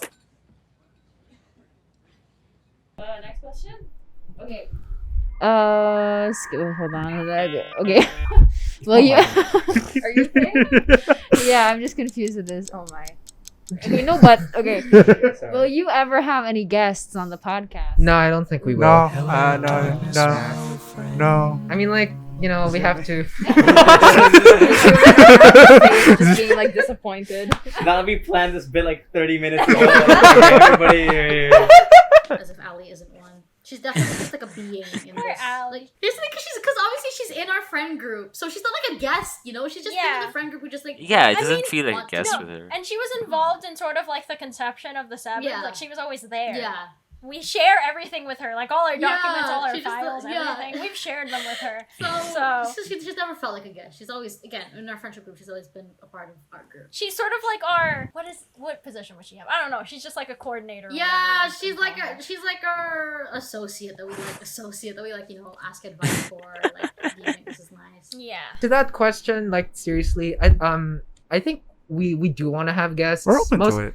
Most of them are going to be our friends. Yeah. I think guests would come if we did this much more consistently instead of taking like a half a year to 1 year break. Listen, Kush, But, we're busy. but you do have something to say though about this. Yes, question. I do actually have. I can't say much about it, but on the topic of, I have not seen most of the Saberbs in a while, but me and Karlos did have what we collectively kept calling the long-awaited Saberbs reunion. So it was like a huge deal, and there are guests. I guess you could say guests in that episode. That video will come out later down the line. Carlos, have fun with that. Like, you and I already have something planned when we fly out sneak peek. Hopefully it works out. We still have to reach out. So yeah, like, we still have to reach out, nothing's- but yeah. hopefully he says yes. But like, I think Marcus. I think you and we have something planned for that already. Brokeback Mountain. I wish I could quit you. Quit you. Son of a horse. I'm not like you. I can't make it No, on but I high think- altitude. But I think it's nice. How bad it gets. You don't know how bad it gets. I don't think the Bless question should be, will we have guests? Because I think that's a given. We always will. I think the next question should be like, When? what's the frequency of us having a guest? Every full moon. I mean, when it happens, it happens. You know. Yeah. Yeah, I think that's Yeah. What it is. It is what it is. Okay. Next question is directed towards Mischa. So, how much wine does Mischa drink per week? Per week, I think. I remember who asked this question. Kobe asked this question. Hi, Kofi. Currently, not a lot because I've been very busy. Wine hasn't been really my choice recently. It's been I've been to the pub quite a lot recently, so a lot of cocktails there and shots. Oh my. And gin. The And accent's my coming out. favorite Irish cream. Last time I wore this dress Nice. actually was after party of songs. And so I don't eat on show days usually, or I barely eat because for some reason that's it. So I went straight from a 2-show day, barely ate anything, went to the after party and started drinking. Jesus Christ. So, I did throw up, but I did spill some of my Irish cream on this dress. I'm very responsible, guys. Yes. Yes, the answer is yes. Yes. Yes. Yes. Yes. Okay, Yes. so I'm glad we Really try. agree on that. Tank in a mo. Well, I'm Holy cow. Bastos. Walang Bastos. Para Polisico. Oh my god. Wait, is this camera even rolling? Wait. Oh, it is. Sorry. It is? Okay. Is this one rolling? Oh my Oh, god. it is. Okay. No, because then it's I can't do it. not focusing. Okay. Yeah, it's fine. Oh no. Okay. Oh no. We're hijacking the interview. I'm sorry. Sorry. Go ahead. Go on. Next question. Okay. You're doing a great job. Yes. Yes. Thank you. Okay, next question is favorite. What are your favorite songs at the moment? One song or How many songs do you One want us song. to do? One song. one song? Let's Oh, maybe let's One do like song. 5 songs. No, that's gonna take forever. Okay, One song. one song. One song. One song. One Go song. to this, a song on your mind right now. Yeah, Go. yeah. Indie Love Film by Audrey. Oh my god. Okay. Well, I can't think of any. Go for it. It's go like it's a great song. Who wants to go first? Sam, you go first. I'll go first. Oh wow. Oh, Kush. okay, no, Mischa, you go first. What the? Fine. I'm going first. So right now, I actually just came from India a few weeks ago, so I'm still listening to a lot of Hindi music. I'm not really fully adjusted to listening to Western songs and all that again. So this song that called Kesaria came out, and I'm still vibing with a lot of Hindi music. I'll get back to listening more English stuff once I get the influence again. It comes and goes. I listen to multiple languages. Happens wherever country I'm in. I felt that. Yeah, that's cool. That's cool. I don't know. What song do I like at the moment? I don't know. Answer. Oh, for me right now, it's Something to Tell You by Haim. Haim. yeah. I'll go. Currently, even months after, Harry's House is still on repeat. Favorites from said album, music from a sushi restaurant. Daydreaming favorite. Daylight is also a favorite from that album, but also been listening to Sam Fender. Oh, I went to Harry in June. I saw Sam Fender in April. Will We Talk is always my favorite from that man. Yeah, those are sort of the favorites at the moment. Oh, also Lizzie McAlpine. I love her most recent album. Also, I'm seeing her in November. Sam, off to you. Okay, mine, there's two, actually, and it's very me, because they're two very different artists that are somehow in the same sort of realm of music. One of them is Funeral Grey by Waterparks. It's not the most recent Waterparks song that came out, but it's like the one that I like the most out of the two. Sorry, self-sabotage. And the other one I've like been obsessively listening to an annoying extent is Meltdown by Motionless in White, which is basically just about a song how the world is ending. Sam, are you having a meltdown? Yes, I am having a meltdown. My Discord status is literally like from that song is on tonight's series finale, we're all gonna fucking die. That's from the song, from Meltdown. Have I told you how much I love your positivity? Come on, Jeffrey, you can can do it right away, but you're back in I've the been re-listening to American Idiot by Green Day, like Yes. the whole album, and it's great. And my favorite song in that is Jesus of Suburbia. Yeah, Yes. she makes me Great play song. that too much when I drive her around. Yeah, you make it sound like that Classic. you're my personal driver. Yeah, it's like Driving Miss Daisy. right? Oh my god! COVID be damned. Come be damn. Come on, Jeffrey, you can do it. Wow. Okay. What the? Oh, more in. No, just like in front of you. I think November Rain by Guns N' Roses? why are they Guns N' Yeah. That's the one. Oh, sweet child of mine. That's Sweet Child of Mine. Yeah, I know, but like, is that the Yeah, same that's- band? yeah, that's the same Okay, band. because dude, okay, I got because I watched this thing from Richard Branson and the Virgin Records. Yes. They like signed Sex Pistols. I don't know why I thought they were Sex Pistols for like a split second, but no, I know it's Guns N' Roses. That and like, what's going on? Okay, but to be fair, like I re-listened to it ironically because you kept playing it, and I was like, "God, fucking new personality," and I was just like, oh yeah, it's It's really good. yeah, I like unironically played it again. Yeah. So yeah, nice one. It's the one record I've been playing on repeat nonstop recently. So is that your answer? Or is it still indie love film? It's still indie love film though. Okay. What artist discography would be the soundtrack of your life? The Beatles. I call them. But like, which one? Yeah, Oh wait. Yes. The Beatles. Okay, go. Oh, you want to go next? I don't know. I don't know. I no. I don't know. I don't know. Just skip me. Okay. Just skip you. Yeah. Get back to me. This is a heavy question of much thinking Imagine because Dragons. Kush and the Imagine Dragons are No, like okay, nice. okay. I like other bands. Like I like AC/DC a lot, but I think Imagine Dragons just got that range. They got breakup songs, they got happy songs, they got like Yeah, you energetic know what? songs, they got like mild mood songs. If I want to choose something for life, it'd be them. You know what? I will accept that. This was kind of easy for me. I think mine would be Waterparks, just because Waterparks also has like a lot of variation. There's a lot of sad. There's a lot of happy, but there's also sometimes horny. Water Parks is also like one of my favorite bands, and they're one of the one of the few bands I've seen live. Like that entire when I went to go see them live, it was like super special to me and everything like that. Yeah, Water Parks is mine. Yeah, seeing a band live is amazing. I wish I could see people live like you guys have. We got fan interaction. My head boyfriend yelled at the singer that their music is the reason he has a girlfriend. And That's so cute. That's so cute. Oh, that's amazing. Mine would be Carole King. I feel like she would interpret me very well. Because all my favorite artists, like, I haven't had a big heartbreak in my life, but Carole King has the range and, like, speaks to me the most, I think. Very old school. Hopefully you never have heartbreak. I probably will, For sake of Kush. everyone's sanity. We don't need to get to that. Alright, moving on. I feel like I know yours. It's probably Marvin Gaye. Let's It's be like real. freaking Sarah Bareilles or Clara. No, John Mayer. John Mayer. Oh, John Mayer. Yeah. No, I'm actually thinking Main character right here. because you're saying it's the discography is like the soundtrack of my life. Yeah. If you think about it, John Mayer's life isn't really correlated to mine. Or maybe it's like the life you're like trying to manifest. You know what I mean? Nah, not really. I just really enjoy his music. Okay. I want to say. If you say Marvin Gaye, you're appropriating black culture. the Damn, black experience. It's a masterpiece, James.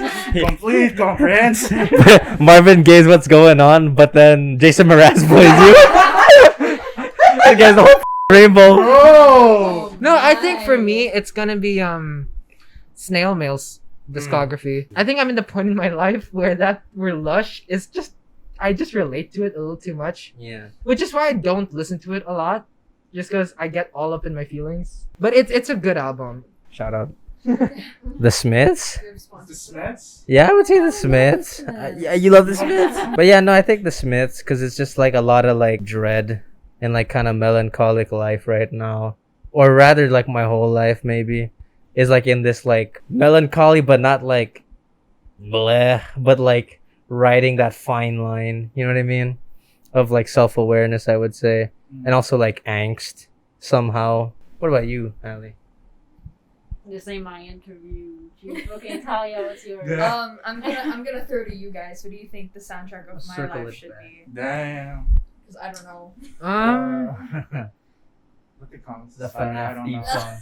Let the comments decide. I don't know. God damn. Epic rap battles. I don't know if there's a certain discography that's the soundtrack of your life, but there's a certain genre I feel. Which is Genre is so wide. Yeah, that's the like, thing. Like as No, but in, it's whatever the genre of Bo Burnham's inside is. Epic rap battles history. Damn. You know, like ABBA. Actually, yes, Yeah. ABBA. Actually, yeah, I think ABBA. ABBA fits you pretty well. But what That's about a you, good- Lizzie McAlpine? Yeah. Yeah. Yeah, Give me a minute. Listen to it. I mean, technically, So good. Yeah. Okay. What is the most rewarding and challenging thing about starting or being in a podcast? Getting work done at Karlos.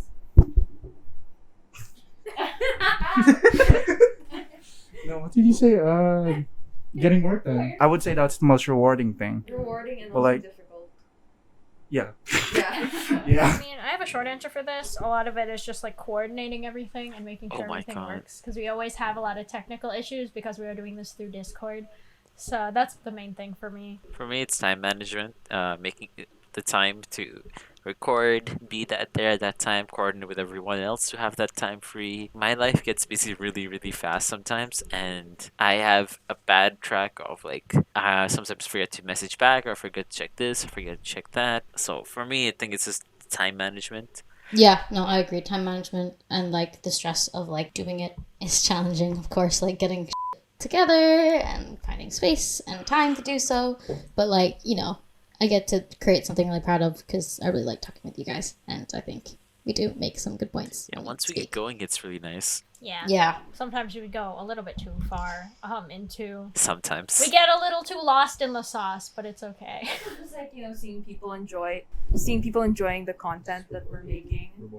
That's really cool. Like when we get a comment, we always get so excited. Yeah. And like I remember when we released our first video, we just like kept Reloading the Yeah, and screen. that's why it's the most See viewed. that go up. It's the most viewed. yeah, they We're were just sitting there like stocks. Yeah. To the moon. Yo. Then every time we got a thumbs up, we would just like freak out, or every time we get a subscriber, we're just Every time like, we got "Oh a my God!" every time we got a comment, Yeah. we lost our Yeah, shit. Yeah, we would get so excited. I think that's like that's been really Honestly. rewarding. Yeah, the best thing about it is you guys. Yeah. Aww. Just to kind of add on to that, yeah, no, I definitely think that reading the comments and like someone like who got like a suggestion from our podcast, like Matthew, where he was like, "Oh, I listen to this now," Yeah. and I'm like, That was really cool. That really excited me. Influence. Yes. "Say the name." Is Say this what it. it's like to have influence? Yeah, the suburb sphere of influence. Anything to add, Marcus? I think the most rewarding thing for me is just being able to like record with you guys and just like have fun doing it. Like, I mean, like, it's gonna sound really cheesy, but it's like I didn't really see myself like maybe 2-3 years ago, like even being able to like talk to you guys again. So being able to record it, that's like a whole nother level. I think the most challenging thing those finding things to talk about with you guys, because you've done all the Marvel films. I was supposed to do Harmony House with you, but I got sick. So I will admit I am kind of limited in my topics that I could talk with you guys, where I can like give like reasonable input. But I think like when I do end up recording with you guys, I don't know, it's just really fun. So it's rewarding for me. Yeah. It's a reward and a challenge, but you don't get the bill later. God damn. Okay, what's the meaning behind the name The Saberbs? Oh, Alright, Well. Oh no. Oh my god. I mean, I can spin some like thematic out of this, but like the truth is, well earlier this year, there's this really indie artist you might not have heard of. Oh my god. Olivia Rodrigo. Excuse me, sir. Dropped Olivia. the driver's license, and then we just had like this inside joke where we just talk like red light, stop sign. I don't know how to describe No, that. it was like we just talk in a really weird way. It just reminds me of the narrator from SpongeBob. Yeah, I think like Marga put it. I like how you keep dropping your name. Marga was like, "You sound like that French, right?" Like, Yeah. but it's supposed to be like Filipino. I think. Yeah, it's so dumb. We talk dumb, and sometimes we say word dumb. So saberb dumb word.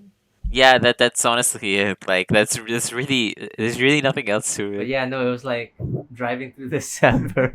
Drove through the suburbs. suburbs. suburbs. And then it just got picked up. Yeah. Yeah. Yeah, and then there was this one moment a couple months ago, I think maybe this is January, February of this year, when we all changed our names and our icons into the Saberbs, and then Karlos's profile picture is like Snoopy or something. Yeah. And we all changed it to that, Yeah. and it just caused confusion in the server. And then we were like, oh yeah, let's just call it that. Because it's stuck. Because we were thinking of a bunch of other names, but they just didn't seem to fit.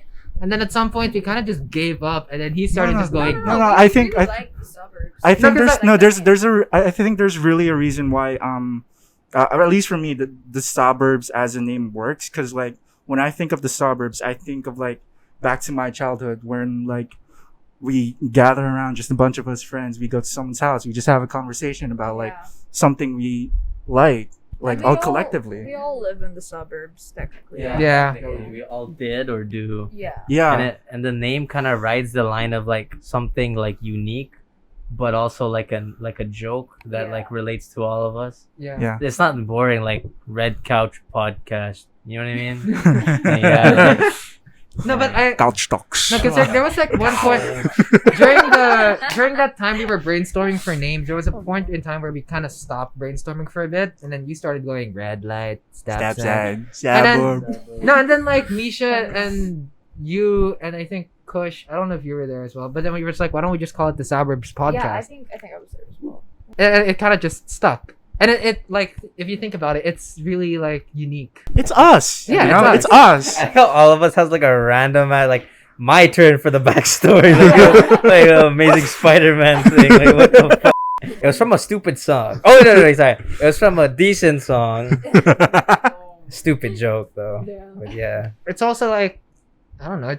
It really stands out. It's not like other names, because when you have something like when it's just called The Saberbs, your topics are like endless. Where if you say like a I don't know, like any other podcast. Marcus's sports balls. That's true though. Yeah. Because like if we double down on a topic, then we're just restricted to that topic. Yeah. If it's like Where- Marvel whereas- talk. Yeah. If Whereas you have, like, there's no like the Saberbs is just like a stupid inside joke. That's it. So it's not like restricted to anything else except Yeah. restricted to just us. that's why we're doing like everything, anything. Honestly. Yeah. that we Yeah, wanna. yeah. Technically, it's not really a podcast per se. It's just a It's a channel. vidcast. It's a yeah. Because it's like I don't know, like the amount of editing you do in the videos. Most podcasts don't do that. They just usually just do camera changes. or audio. Yeah, or just Yeah. pure audio. Yeah. But for us, we add that extra to it. That's what makes us the Saberbs. We? That's We- it. Him. Well, Oh, Sam we Sam stand too. here Yeah, on Sam my too. achievements. You can't do this to me. I started this company. You know how much I sacrificed? Karlos standing on a roof. They love me. They love me. Okay. No. Okay.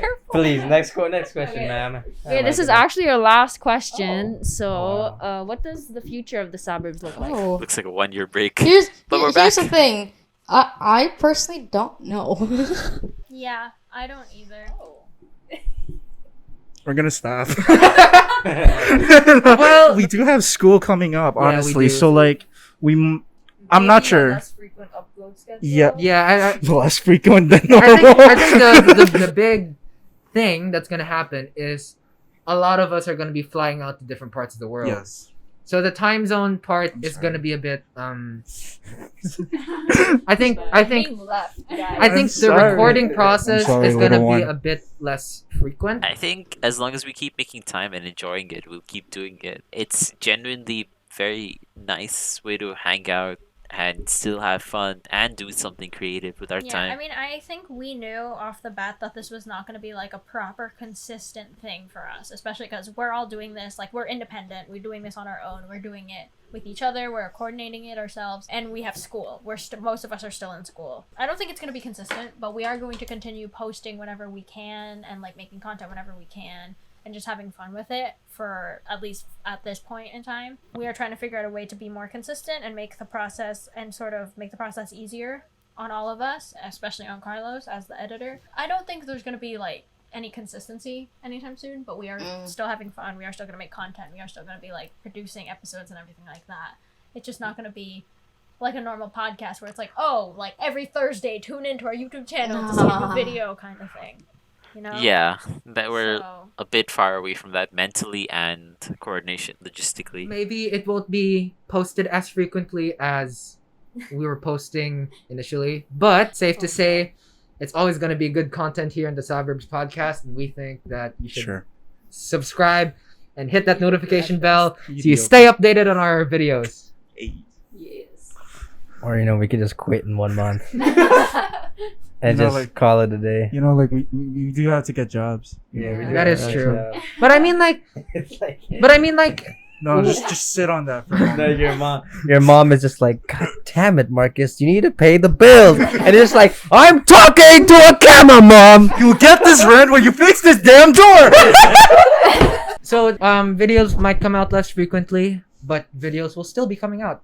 We just don't know when. I'm sorry. Yeah. I wish we had more. I mean, to be fair, we didn't have like a set in stone like posting schedule anyway. I mean, like actually, like we did have like 2 podcast episodes per month. Really? Yeah. But then I kind of digged it up just last month. Oh, shoot. I didn't know that. I'm just like, whoa, whoa. No, Marcus But coming then out. July happened. No, Marcus coming out here like Kevin Feige. He's just like in the phase 4. I was just like, This is the phase whoa. 4. Can you make a photo? Can you like Photoshop my face onto Kevin Feige like announcing like Dude, the like, next Yes. it's just like the comic podcast is a riveting. Yeah, we filmed a comic episode. Yeah. That sounds more like an Apple keynote. Yeah. No, have you seen it? It's like literally like a keynote. Yeah. Thanks. I don't know. Like thanks, COD. What? Oh yeah. No, it's like it's just like thanks, Craig. Now the iMac is like that. Or make it like a Nintendo Direct, or it's like, where they're like, let's see what we're working on. and then they show everything. Oh, So we're just gonna God. announce our videos, Yeah. but like never post them. No, it's literally. Well, the exciting thing is that there is a potential. We're not really sure yet, but there is a potential that we might add 2 more editors to the thing. So it's not just going to be Karlos and Sam. Ooh. Talia is in the process of I'm learning how to do it. I have Skillshare. I have some not experience sponsored. in editing, and I'm volunteering to edit this one. So it's exciting. The future of the And, podcast is film of the student. Saberbs is. I like, yeah. I was gonna say, like, I like how my major revolves around it. Like, I'll be taking like 4-hour studios every week about this, and I'm not gonna help. And do my own. I mean, I'm not complaining, bro. Yeah. Oh my gosh. Yeah, it's all us. We don't. It's just the 8 of us. We're just doing it for fun. We We don't enjoy have it. anybody. We don't have like external people that like work for us. We don't have like an independent we don't have like an external editor. We don't have like producers. We don't have like people doing stuff. We do this all ourselves. We figured out how to do it ourselves, and that's how we're running it right now. When we're figuring it out as we go along, and I guess that's what we're gonna continue to do. Oh, that just made me want a chair with my name on it, like the one film stars get, because they have so many people working for them. Sorry, that just where my mind went. That's the last question, right? Yeah, that was the last question. Who wants to sign off? I can sign off. Okay, yeah. You Go should ahead. sign up like a YouTuber. Yeah. Well, Thanks for watching, guys.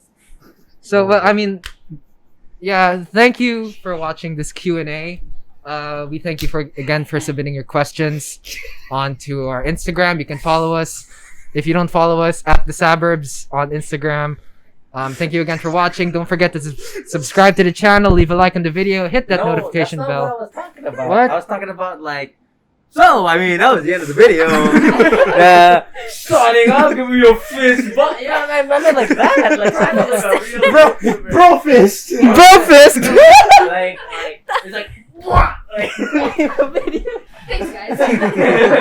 Thanks for watching The Suburbs. I get nightmares in my sleep. Like that, you know what I mean? There's a bunny behind you. There's a one, oh my god. You are never going to see the end of this video. What the fuck? Bridge to Terabithia looking Motherfucker driving me home, bro. Okay, so Yeah, this is basically part 2 of the Q&A. I guess it's like partially a reaction, partially a part 2, giving us a chance to do like answer some of the questions because we weren't there physically to answer it. Some of these are very, very long. Apologies, we talk a lot. Can you tell we like talking? We like the sounds of our own voice. We like to pontificate.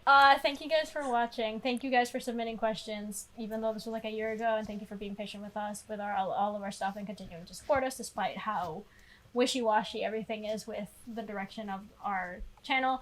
And we appreciate all of you so much. And we hope that you guys continue to support us and enjoy our content. And hopefully we can do something else like this in the future. Maybe not as like heavy content wise, but yeah. wait, did we end it or? I guess bye. Bye. Bye bye. Bye. Bye. That's the end of the video.